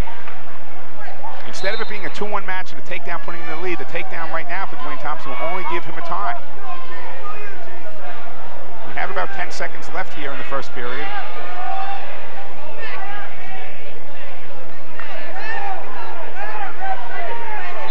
That's his contact again. 4 seconds to go. And they have an injury clock for that contact. We could have a problem. If that injury clock keeps running, now he says I'm fine. He says I'm going to wrestle. I just got scratched. If that injury clock goes for contact lenses, which it does, they must have used at least 1.5 minutes on that last time. Backing up, and that's an excellent call. That's a good call. What we saw is Jim Christopher has been circling, but he hasn't been aggressive since the beginning of the match. At the end of the first period, Jimmy Christopher leading Dwayne Thompson 3-1. And again, as far as team points, Longwood up by 4, 18-14. You know, we talked earlier about the pressure that these wrestlers have out on the mat. The pressure's on the referee out on the mat also, because you have 2 coaches out there, you know, who want to get in your ear if they feel the calls are going against them. You see a good shot there of Tom Hake, and he has to know when to call stalling, when not. In a crucial match like this, you don't want to take a point away from a kid that can lose a meet or even lose a match, you know, if you don't feel it. So he has to know when he's calling. He's done just a great job so far on all his calls. Plus, a wrestling referee has no one to turn to, unlike basketball and football. Excellent switch right there. Not only did he get a switch, he's going to come behind. He hasn't been given the points right there. He gets his 2 points first, gets the switch, comes behind, was looking for a cradle to try to get more points out of it. And now the score is tied 3-3. And remember, we had that 1 point that was taken away from Dwayne Thompson earlier in the match. Look at Dwayne look for a cradle right out of a standing position. These Longwood wrestlers, had an opportunity to put a turkey there and didn't come through with his legs. Longwood wrestlers look for that pin. They just keep working for the pin.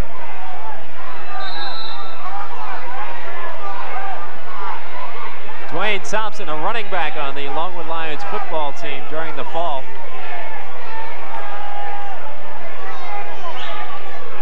Now Longwood fans behind us getting upset. And once again, Jimmy Christopher adjusts his contact lens. Well, it's amazing how the fans scream for blood and they want to see a kid get right back out there. When they get out of that mat, to see how fast they get up and walk out there when they're exhausted after so far 2.5 minutes or 3.5 minutes of wrestling.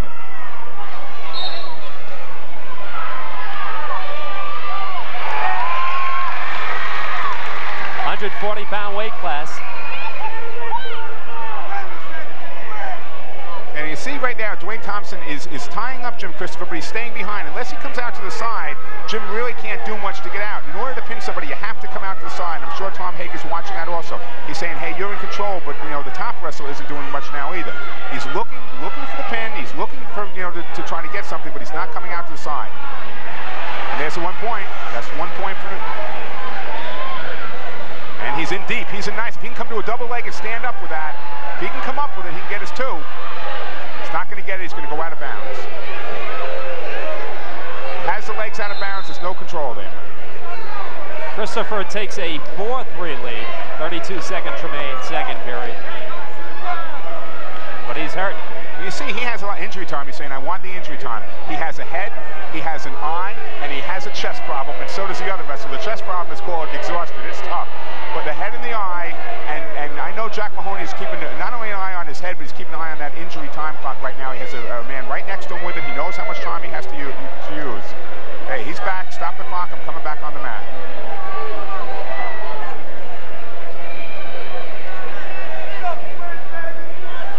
This still the second period. I was going to say, now remember, one more to go after this. We have 32 seconds left in the second period. I'm going to venture a guess that there's about 45 seconds left on his injury time. So he doesn't have that much time if he really gets banged going out of bounds again.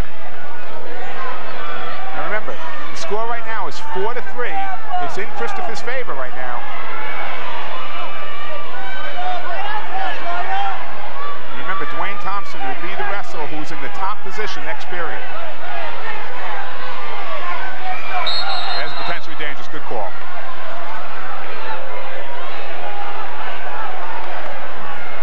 You have the head trapped in there. One wrestler's off his feet. You don't take a chance of coming down and hurting the neck. Good call.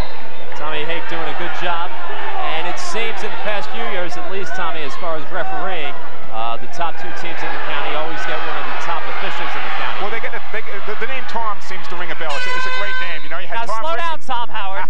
Don't get carried away. Had Tom Riccio one of the top-rated, if not the top-rated in the county last year. Let's quickly go over to Jimmy Cavallo. All right, Walter, thanks a lot. I'm here with Keith Ketchum, 2-time county champion for Longwood at 118 pounds. And Keith, I know you wrestled in the first big match between Longwood and Sachem. Yeah, it was pretty big. Not as big as this, but it was pretty big. What's it like now to come back and see this huge crowd as compared to when you wrestled? The atmosphere is quite a bit different. Yeah, it's great. It's great for Longwood, it's great for Sachem, it's great for wrestling in general. I know you're still involved with the Longwood wrestling program. Yeah, I help coach at the junior high, and I help teach freestyle during the off-season. All right, so what do you think about this Longwood team? I think they're great. I think they're going to take it today, and I think they're going to take the states this year. All right, Keith Ketchum, 2-time former champion. Let's go back over to Walt and Tommy. Where do you think he was a 2-time former champion from? Longwood or Sachem? I think they're going to take this match, they're going to take the counties, and they're going to take the states. Spoken like a true brainwashed Longwood wrestler. Excellent wrestler, though, Keith Ketchum. Oh, he certainly was. Did a great job at the University of Oklahoma. Tommy, I cut you off quickly, but we were talking about the refereeing here, Tommy Hake and Tommy Riccio. And Tom Riccio. Tom Hake did the match 2 years ago, I believe, here at Longwood. Last year, Tom Riccio did it at Sachem. And again, some of the top-rated officials in the county. You have Sean Brocking. There's a lot of them out there, but these guys do a fantastic job. Jimmy Christopher trying to hang on, but has a long way to go. We just are beginning the third period. 2 minutes left. And Christopher, though with the lead, has struggled. Up 4-3 over Dwayne Thompson. And remember, it's the right shoulder, I believe, that's hurt. He's looking for a cradle. He doesn't have that arm in there, but he has the cradle, and he has it. Let's see, we got 2. Do we get 2? We got 2 points out of that. Boy, these Longwood wrestlers can throw cradles from almost, and there it is again, and look at this, from almost any position. They are not afraid to throw the cradle. He got his 2 again. He got 2 more. That's a 2 and a 2. One on the one cradle, one on the other cradle. What was a 4-3 Jimmy Christopher lead now is a 7-4 advantage for Dwayne Thompson. And generally, being up by 1 point and being in the down position in the last period, you can plan your strategy. You can work on your switch or your reversal. You can work on your escape. You don't do that in a Longwood Sachem match. You don't sit and wait, because what happens is somebody takes advantage. As you just saw, Dwayne Thompson took advantage with 2 cradles from standing positions. 122. 122 remaining, third period. And again, they're in a position right now where Jimmy Christopher really doesn't look like he's going to really be doing that much. And the question is, we have a 3-point lead. If we go on our back right now 2 more times, that's going to be enough. And you see right there, Dwayne Thompson came down and got a shot right in the gut. And he's probably going to take a couple seconds injury time right now. Gives Jimmy Christopher some time to go over to his coach and talk some strategy, and that's what he needs. Just this match alone, Tommy. Now we're into the 5th minute, 1:04 remaining, about to go into the last minute. But this match alone seems like a war. We see Christopher now and before shaking up time and again. Now it's Thompson also shaking up. Well, they're out there and they are competing to their utmost. This is Sachem Longwood. This is the match I wait all my life for. You know, you tell kids in high school, one of my philosophies as a coach is to be that the greatest gift you could ever give anybody is a memory. And the memories that these kids get from the Sachem Longwood meet, they keep with them the rest of their lives. They're going to forget all the trophies that are given to them by the schools. They're going to forget all this garbage. But you want to know something? When they sit down and they talk to their grandson about when they walked out in front of 2,200 people at Sachem in 1991, 92, 93, whatever it is, you know, it's something they can remember forever. Which is why guys like Keith Ketchum are in the stands tonight. You got it. Tradition is one of the greatest things you can have in a sport, and Longwood is starting to build out right now.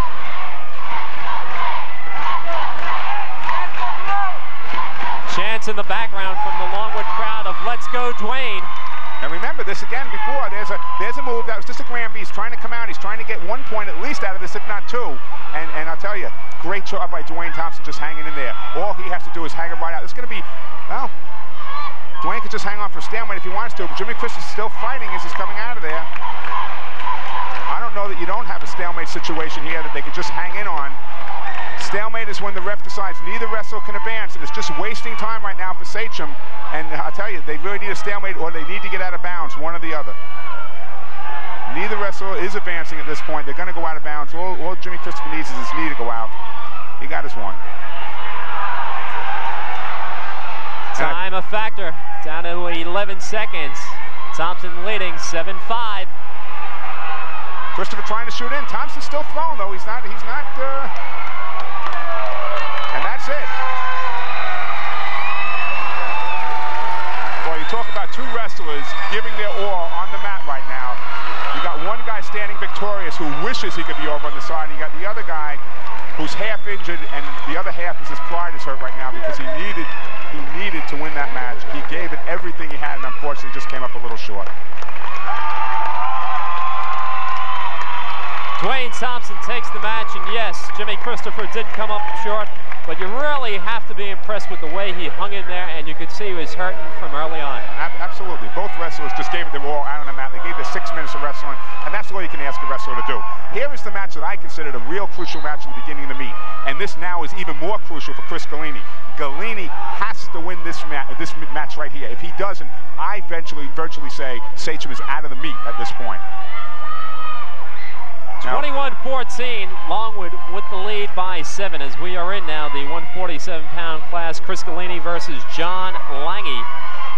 And John is only a sophomore. He's a very good football player. JV behind Jason Burke, county champ, place winner in the States last year at 140 pounds. He won the Anderson, the Valley Central tournament.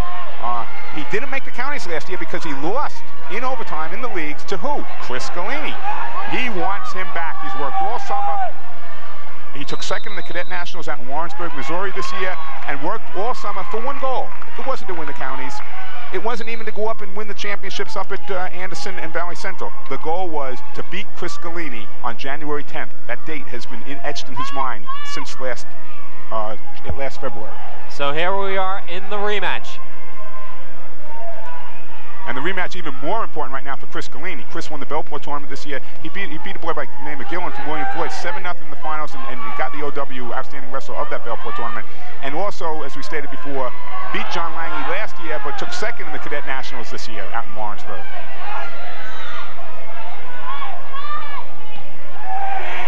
You can see right there, Johnny isn't giving anything up. He keeps working. They're both out of bounds. There's no points there. You have to have control with your knees in bounds. Referee says, no way, you're out of bounds. Let's get back to the middle to start over again.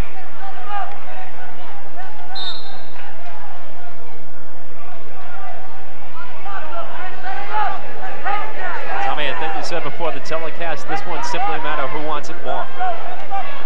It really is. We have 2 very equal wrestlers out here that have the ability, and it very easily can go down to the last couple of seconds.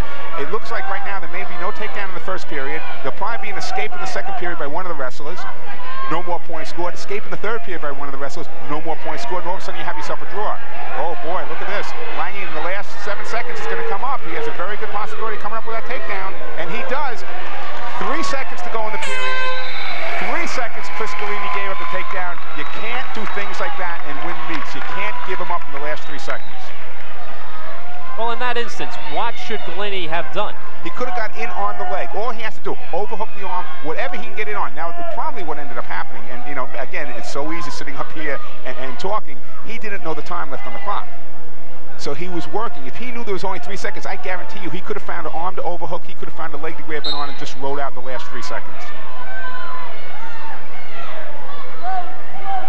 Lange got a class. 2-0. Now, he still has seconds to work. If he can't go from there, if he can't advance from that position, Tom Hake will stop the match, and it looks like he will right now because we're not going to advance from that position.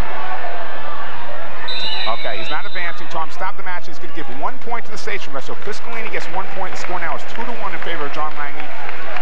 Johnny, clasped hands. You're not allowed to do that. And I'm sure you're going to see Chris Galini go for a switch again and try to get another clasping of hands.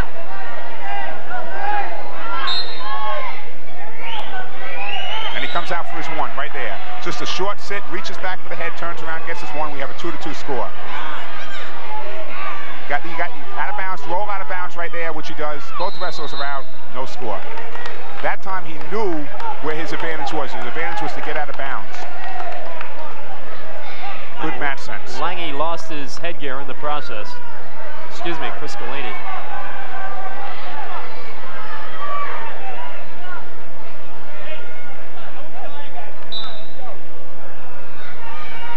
.128 remaining second period, tied at 2.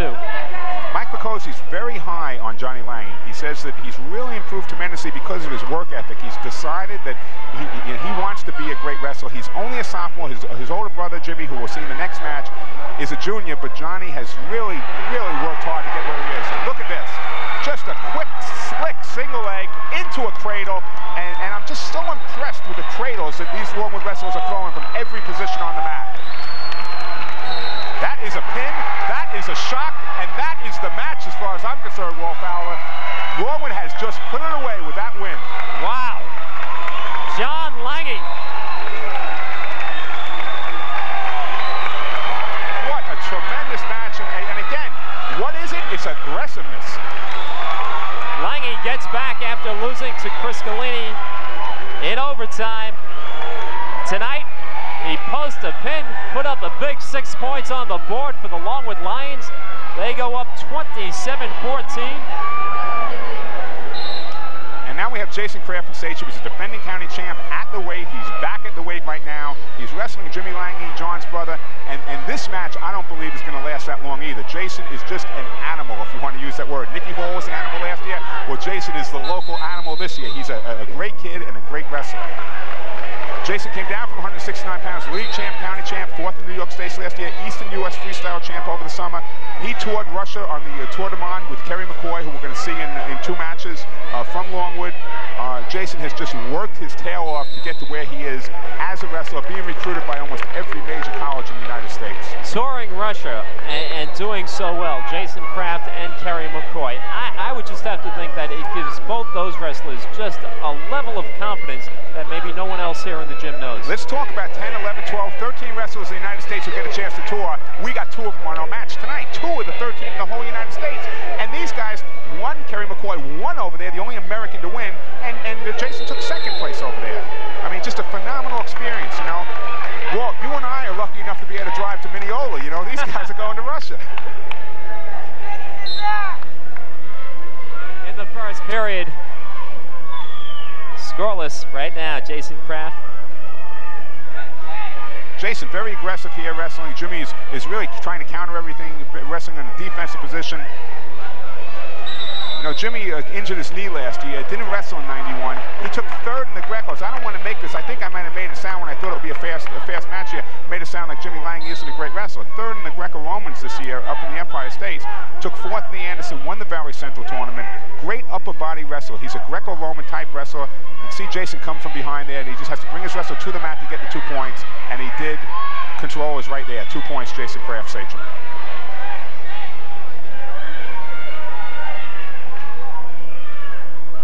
Team score 27-14 right now in favor of Longwood really is not what Jack Mahoney had in mind at this point of the match. I think he felt, you know, after the Jason Kraft match, it's going to be real close. He was going to have to count on his next wrestler, John Messina, to win to help him, but he never expected a score of 27-14. Especially when you consider that Sachem came back and tied it at 14 and had Chris Galini to look forward to. Look at Jason, great shot right here of two wrestlers. One wrestler just sitting there waiting out the clock. You knew it. You saw Jimmy Lange know that there was only a couple seconds left, so he sort of just relaxed. You saw him close his eyes. I'm just not going to get pinned.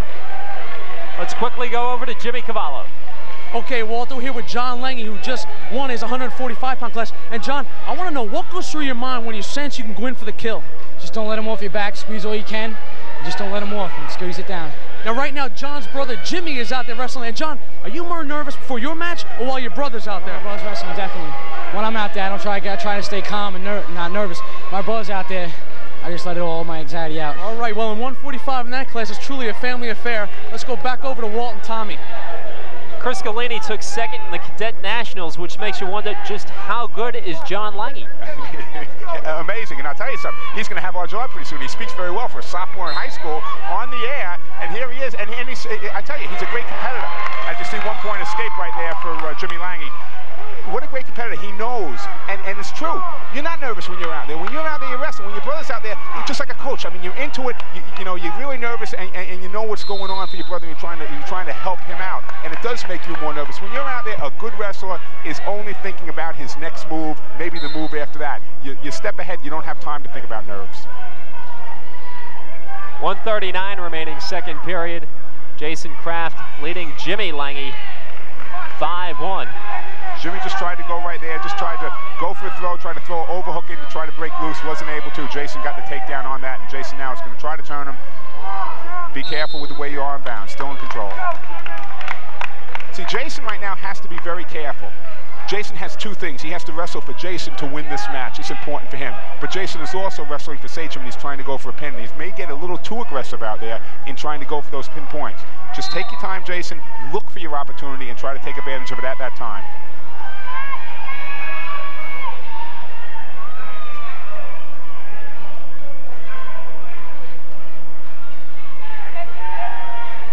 There he is. He's going to get the arm, come to the other side, keep that arm there, double the arm up. Look at this great move. Just did it. Just tremendous move on him. What a great move. That's it. That's it.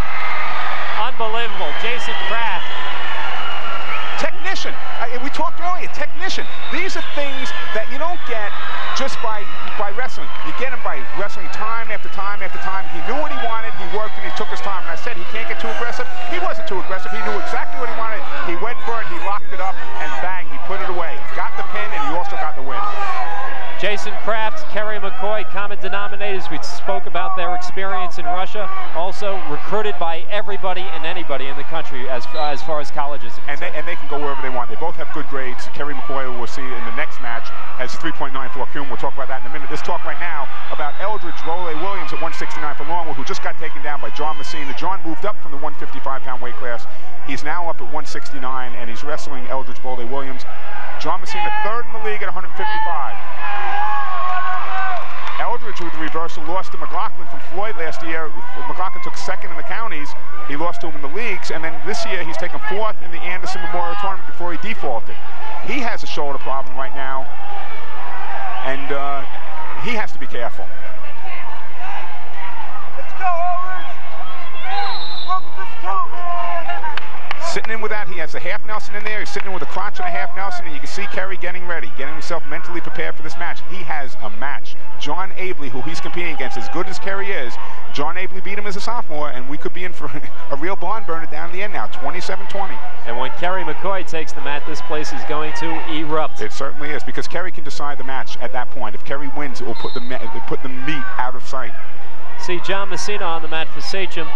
Tommy, he is one of those fellas we talked about who's an excellent wrestler, but yet because his team is so good, he's in the past lost to Jason Kraft twice. Exactly, and as you said, when you're behind somebody who's a great wrestler, it can only make you good because you work out with him day in and day out, and eventually you're going to become great. And he's in good good position right now, John Messina. He just has to come around. He has his tool. Keep coming, John. Keep coming. Keep coming. Get the head out. You're going to come out with 1 or 2. You got your come behind. Oh, keep that toes in. Keep those toes in. Lock that cradle up. He gave him the 2. Tommy, instead of behind the mics here, you should be out there on the side next to Jack Mahoney and Mike Pagozzi. Of course, that's why we have you here, but haven't lost that coaching blood, have you? I wasn't really a wrestling coach, I'll tell you. I was lucky. I worked with Pat Malone at West Babylon for years, and he did an excellent job with a lot of great West Babylon wrestlers over the years. And then I was lucky enough to go to Bayshore to coach football and work under a staff over there, Joe Ingerosa, Dick Rosner, and what a great tradition Bayshore had in wrestling over the years. And while we're talking about traditions, there's one other we really should mention that we haven't, and that was Mike Picozzi's former coach, Lou Gianni at Huntington and Huntington High School, and their wrestling. And unfortunately for Huntington, and unfortunately for Kristen Senior Hopog, just lost their first school meet in 9 years the other day. John Messina! That may be it. Ooh. Looking for the pin, he gets it! Boy, are we in a rebel rouser coming in right now to the 179-pound match. We have a 27-26 Longwood lead.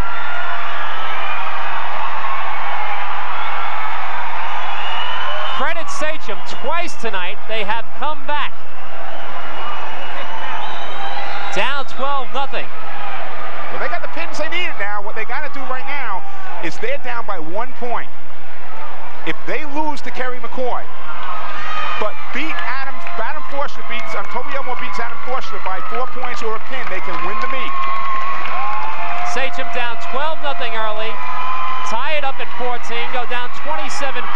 They come back, they're within a point. Don't tell me about Sachem pride. This is a team that just doesn't say no. They don't give up. Kerry McCoy, John Abley, let's rock and roll.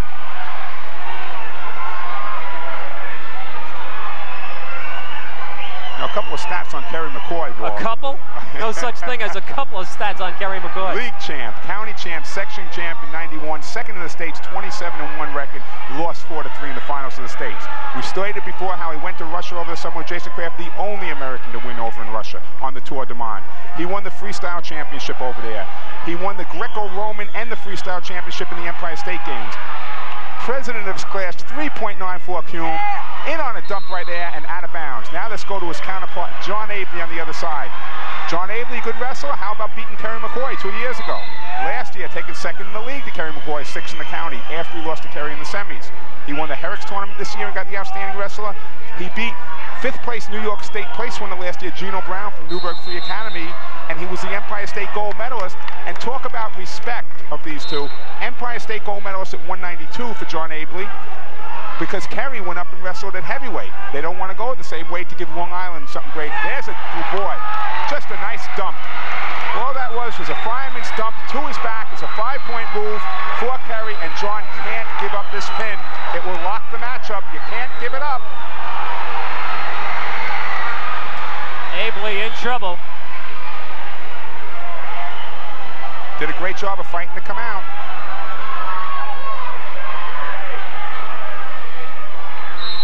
What speed? You know, when you have a lanky 179-pounder, you think of a guy as a stocky brute. You know, we had I had a kid, Joey Ladowski, at West Babylon years ago, 2-time state champ at 179, 5'9", stocky football player, fullback. How about Kerry? He's long, he's lanky. He uses every muscle and every fiber in that body to get all over you. And just to reiterate that, just the quality of what's on the mat here. This is a county dual meet. This is like a regular season game, and you've got 2 Empire State champs on the mat. Sure. This is what makes Sachem Longwood so great. This is what makes it a cut above everything else. You just don't, you know, you just don't go and put the 2 teams that don't end up on a cable vision, on a LISN show. You get the best, and that's what we have here. McCoy leading 5-0. Time ticks down in the first period.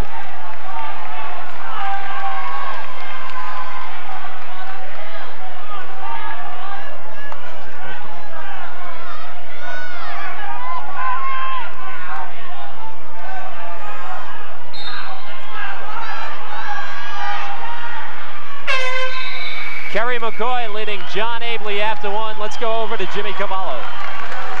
All right, guys, thanks a lot. Now, while John Abley is going at it tooth and nail on the mat, the craziest man in the stands is Mr. Abley. Now, John has an incredibly tough match going against Kerry. What'd you guys talk about? He's going to pin him. He's going to beat him. He's got to beat him. He beat him 2 years ago. Johnny plays 3 sports. Kerry plays 1 sport. I think that's a problem. What's the strongest point of John's wrestling? He's tough. He's a very tough kid. He's tough. He's got. All right, guys, we're going to send it back to Walt and Tommy. They're going crazy up here in the Abley section for Sachem. Back to you guys. Going to pin them, them's fighting words. Boy, they certainly are. There's 1 point there for Kerry McCoy, and I'll tell you something. Whoa, boy, look at that upper body strength. That is the pin. Wow. That is the match. Unbelievable. It really is. Last year, Nicky Hall. This year, Kerry McCoy. That just won the meet, ladies and gentlemen.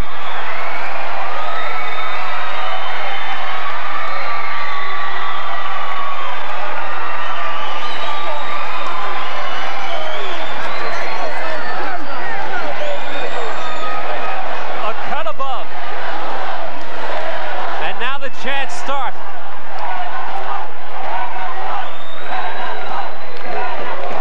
They were #1 coming in and will be #1 going out. And boy, I'll tell you something. This match has given us every single thing you could ask for in a wrestling meet. It has just been, I'll tell you something. I would have bet the mortgage on my house and lost it that we never, ever, ever would have seen 7 pins in the dual meet. I was going to say, last year, if I'm not mistaken, Nicky Hall's was the only pin. Maybe there was 1 more, but here we've had 7 pins, and it's just amazing because you don't expect it in a match of this quality, yet it hasn't been dominating. It's been back and forth. It really has, and I'll tell you, there's only one happy person here, and that's my young son Evan, who wanted to go out and have dinner. He's going to get it quick this evening. We have right now a heavyweight match, 217, Toby Elmore, the senior from Sachem High School, all-county football player against 217-pound Adam Forstner, the senior from Longwood. Adam, 4th in the Anderson Memorial up in Syracuse this year, won the Valley Central. He's really not a true heavyweight, though. If you look at his size against Toby, Adam only weighs about 192, 194 pounds. There's just no reason for him to suck down to wrestle 179 when you have the greatest wrestler in the country sitting there. You have Toby, on the other hand, 2nd year wrestling, full-year wrestling varsity, transferred out from the city earlier in his career, had a jaw injury, was cut from the basketball team. Just like, I guess, Michael Jordan was from his junior high team. Maybe somebody made a big mistake on Toby, but I don't think so. He's with Jack Mahoney now and doing a great job for Sachem. 1 minute remaining, first period for Toby Elmore and Adam Forstner. Stalling red. He's giving a stalling to Toby Elmore on that, and it looked to me like they were mixing it up pretty good, but I guess one wasn't shooting for the... there goes another shot there by the Longwood wrestler, Adam Forstner. Some of the crowd now starting to file out with the meet decided. Unfortunately, the anticipation... ooh, nice shot there. You got an injury. We're going to get 2, and then we got an injury time. There was a good headshot there.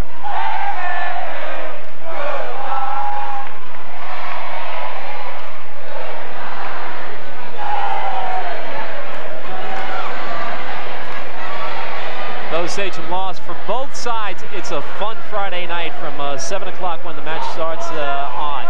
How nice it is to see this also, that, you know, there's something to do for the youth of America on a Friday night. It's a positive thing, and, you know, just make sure we keep the crowd under control here. Special thanks go out to Don Webster, the athletic director of Longwood High School, and his crew for accommodating us. And the security here, I have to make a comment, they've done such a great job with security in the place. Sellout crowd, 2,200 people, they had it under control, they have the security here right now doing a great job.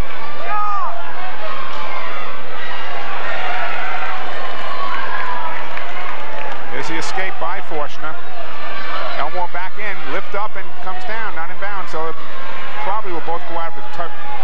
Yep, there they are, the feet hit out of bounds, end up in a neutral position.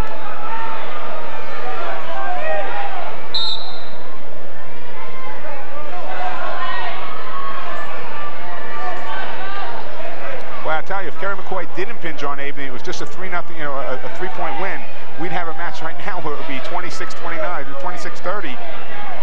Put some pressure on these heavyweights, that's for sure.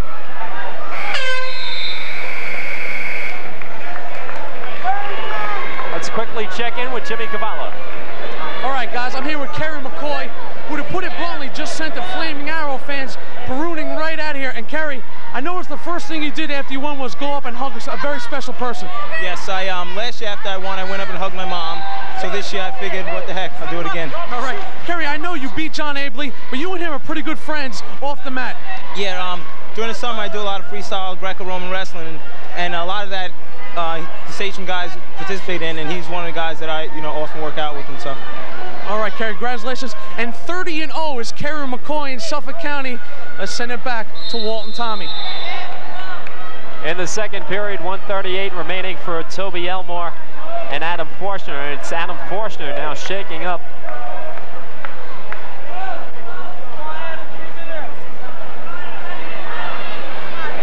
Jack Mahoney giving some instructions there. He's trying to go for something in the upper body. I'm sure you're going to see these two wrestlers go for a throw. And there's two future county champs from Longwood there on the sidelines. Just waiting to get in. They're going to get on that mat. Give me my chance, Coach. Give me my chance.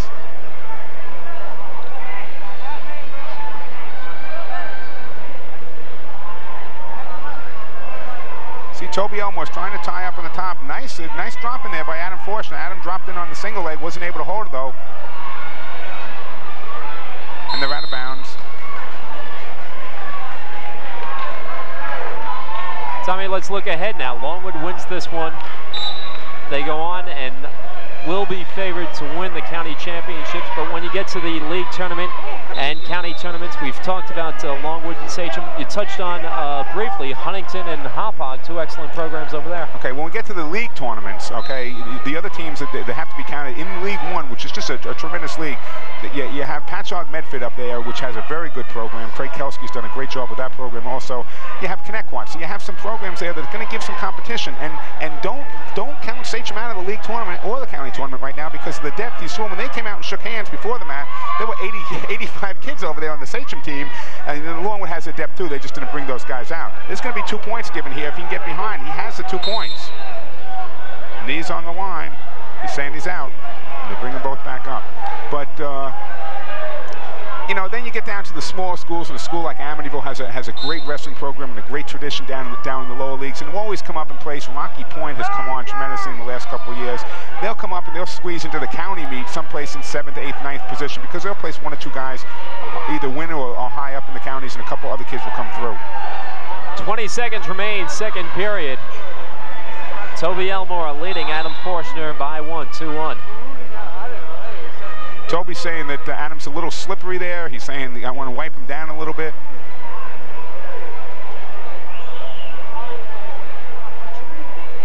They put a little tape on Toby's wrist there. And there you see Joe Davidson, the striped shirt. Jack Mahoney's longtime assistant. Former wrestler for him. And that's how you build traditions. It's great to get some of your former wrestlers to come back and wrestle for you. And they know the program. They know what they've been through. We stated before, both these teams, they go right down to the junior high. Tom Hick's having a good time over there talking to Mike Picozzi. Mike can be a little more relaxed now that he knows he won the meet and he has it locked up and he's kept that #1 ranking. Well, pressure's off Tommy, too. It certainly is. It's off for everybody. It's even off for Toby Elmore for Sachem. It's off for everybody right now.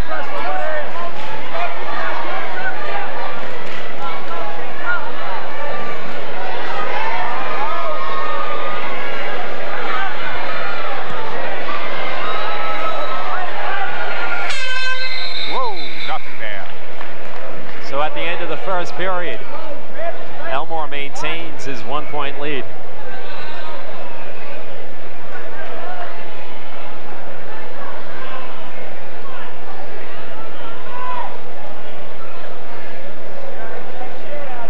Looks like maybe the bridge of the nose is bleeding there on Adam Forstner.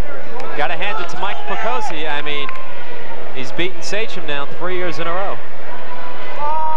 And you just don't hear of that happening too often, that's for sure.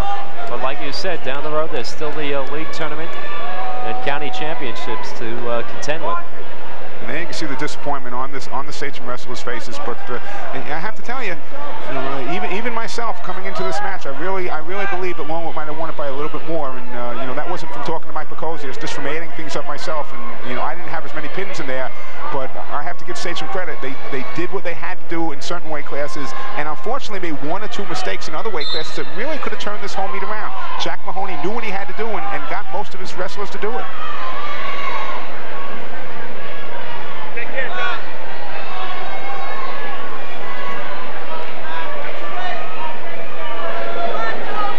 1:45 remaining, third period. Two 17-pound weight class. Toby Elmore and Adam Forstner. Regardless of the outcome of this match, Longwood goes home the winner. They're up 33-26. And I just hope myself, state rankings, Neil Kerr, Syracuse Post-Standard, does the state rankings and does a great job, by the way, even though Long Island fans seem to feel he favors upstate teams. As you see right there, the one-point escape. I hope that they keep Sachem ranked number 3 in the state, even with the loss to Longwood, because they deservedly should be, if not number 2 in the state, number 3 in the state.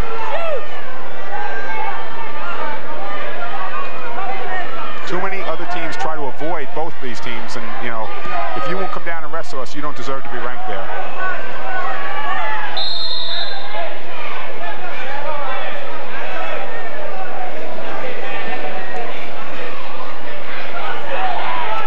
Match, 1 minute and 6 seconds left to go, and just remember right now that there's Don Webster talking to Mike Picozzi, AD, giving a little congratulations.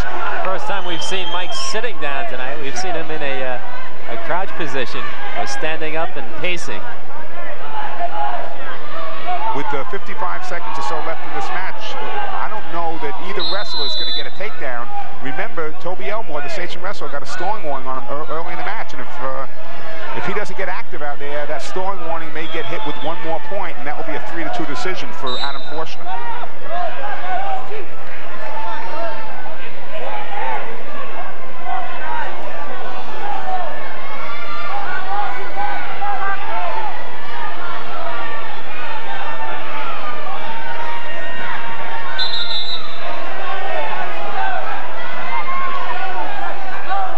Trying to put pressure on Tom Hake right now to call stalling on Toby Elmore. It's going to be a tough one. There's a shot. That's good. Here's the overhook in. There's no points there. He's out of bounds. They're both in a neutral position. We're tied at 2. And that shot right there might have locked it up, although I don't know why Toby Elmore is settling for a draw. He should be getting in there. Shoot one more time, Toby.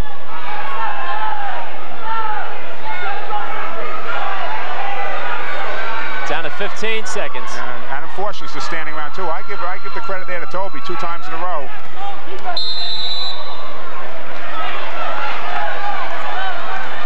We're down to 8 seconds left. Toby got his final instructions from Coach Mahoney. Let's see if he can pull off this victory in the last 8 seconds.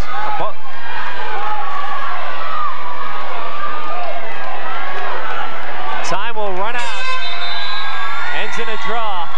And with that, let's take a break. Challenging, competitive, cosmopolitan, a co-educational experience like no other. Adelphi University.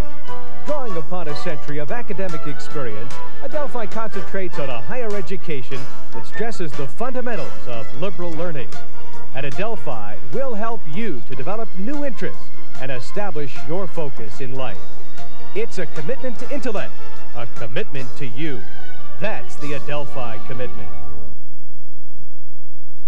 Thursdays are tremendous on Cablevision's TV6. Talk to Cablevision General Manager Pat Felice the first Thursday of every month on Ask the Manager at 7:30. Afterwards, join Carl Grossman for a localized version of Meet the Press on Suffolk Forum at 8 p.m. And don't forget the Joel Martin Show for more community controversy at 9:30. Thursdays are tremendous on Cablevision's local programming channel, TV6. While we're taking a short break from the game, I'd like to take a moment to remind you that you too can stay at home and still be a part of local sports, politics, arts, cultural, and community events all year long by watching local cable TV right here on Cablevision TV6. The people, the places, and events of Long Island on local cable programming. It's TV that hits home. Now, it's back to the game and some more high school sports.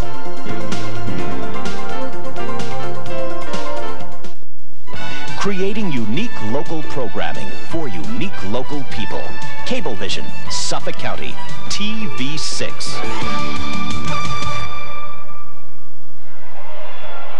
Toby Elmore and Adam Forstner wrestle to a draw on the mat now in the 252-pound weight class. Scott McAndrew for Sachem, Vin Mulhare for Longwood. This, though, is our second exhibition match in the night. It will not count. So if you're looking for a final score of the match, it will wind up Longwood 35, Sachem 28.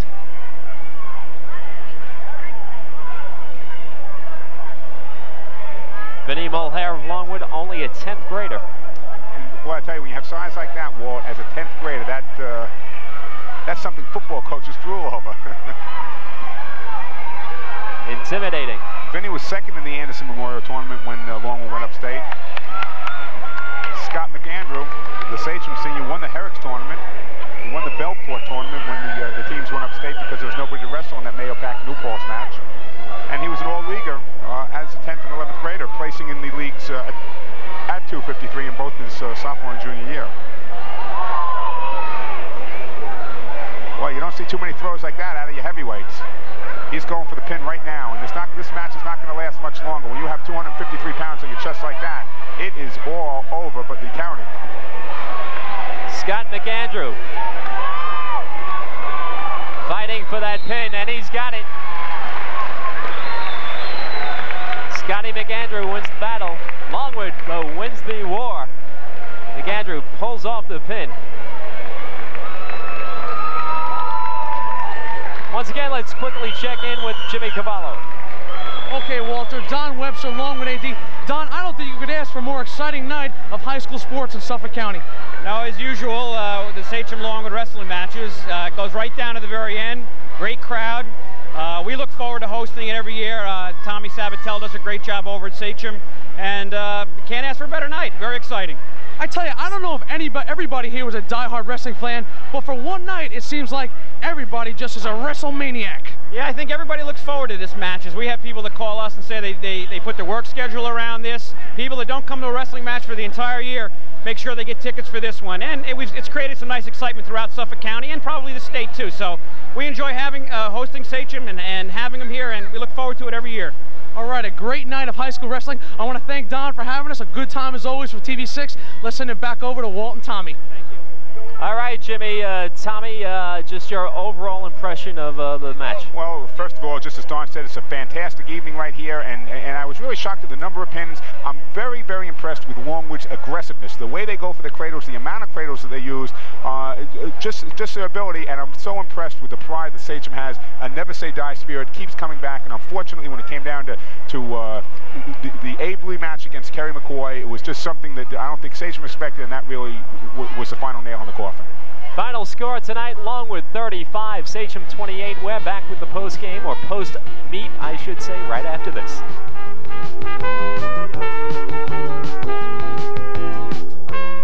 Challenging, competitive, cosmopolitan, a co-educational experience like no other. Adelphi University. Drawing upon a century of academic experience, Adelphi concentrates on a higher education that stresses the fundamentals of liberal learning. At Adelphi, we'll help you to develop new interests and establish your focus in life. It's a commitment to intellect, a commitment to you. That's the Adelphi commitment. It can happen so fast.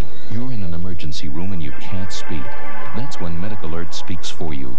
It helps us give you the best possible care fast. A call to Medical Alert gives us vital information about conditions, medicines, physicians, and family.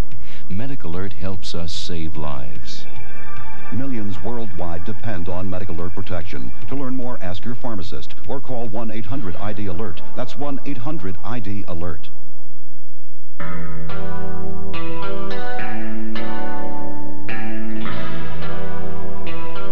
Whatever your problem,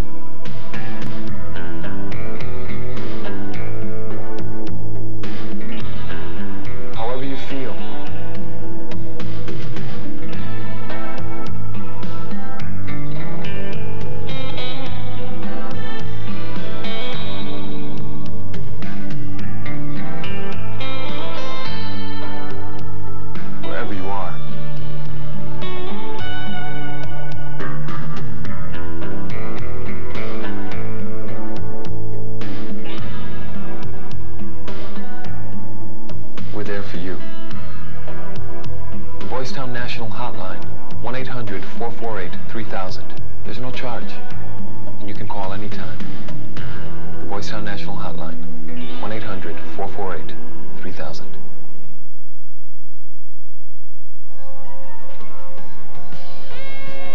Back here at Longwood High School, final score once again, Longwood Lions 35, Sachem Flaming Arrows 28. Longwood maintains its #1 ranking in the county, also #1 in the state. With me right now, winning head coach Mike Picozzi. And Mike, in your mind, what was the turning point of the match? Well, I think having the 2 pins early gave us good momentum and got our kids a little more confidence in the match. Also, Johnny Lang having defeated the wrestler that had beaten him last year in the league tournament. Really a roller coaster ride, though. Had to be impressed with the way Sachem came back at 2 points. They were down 12-0, tied it, then down 27-14, came within a point. Well, you know, we figured we had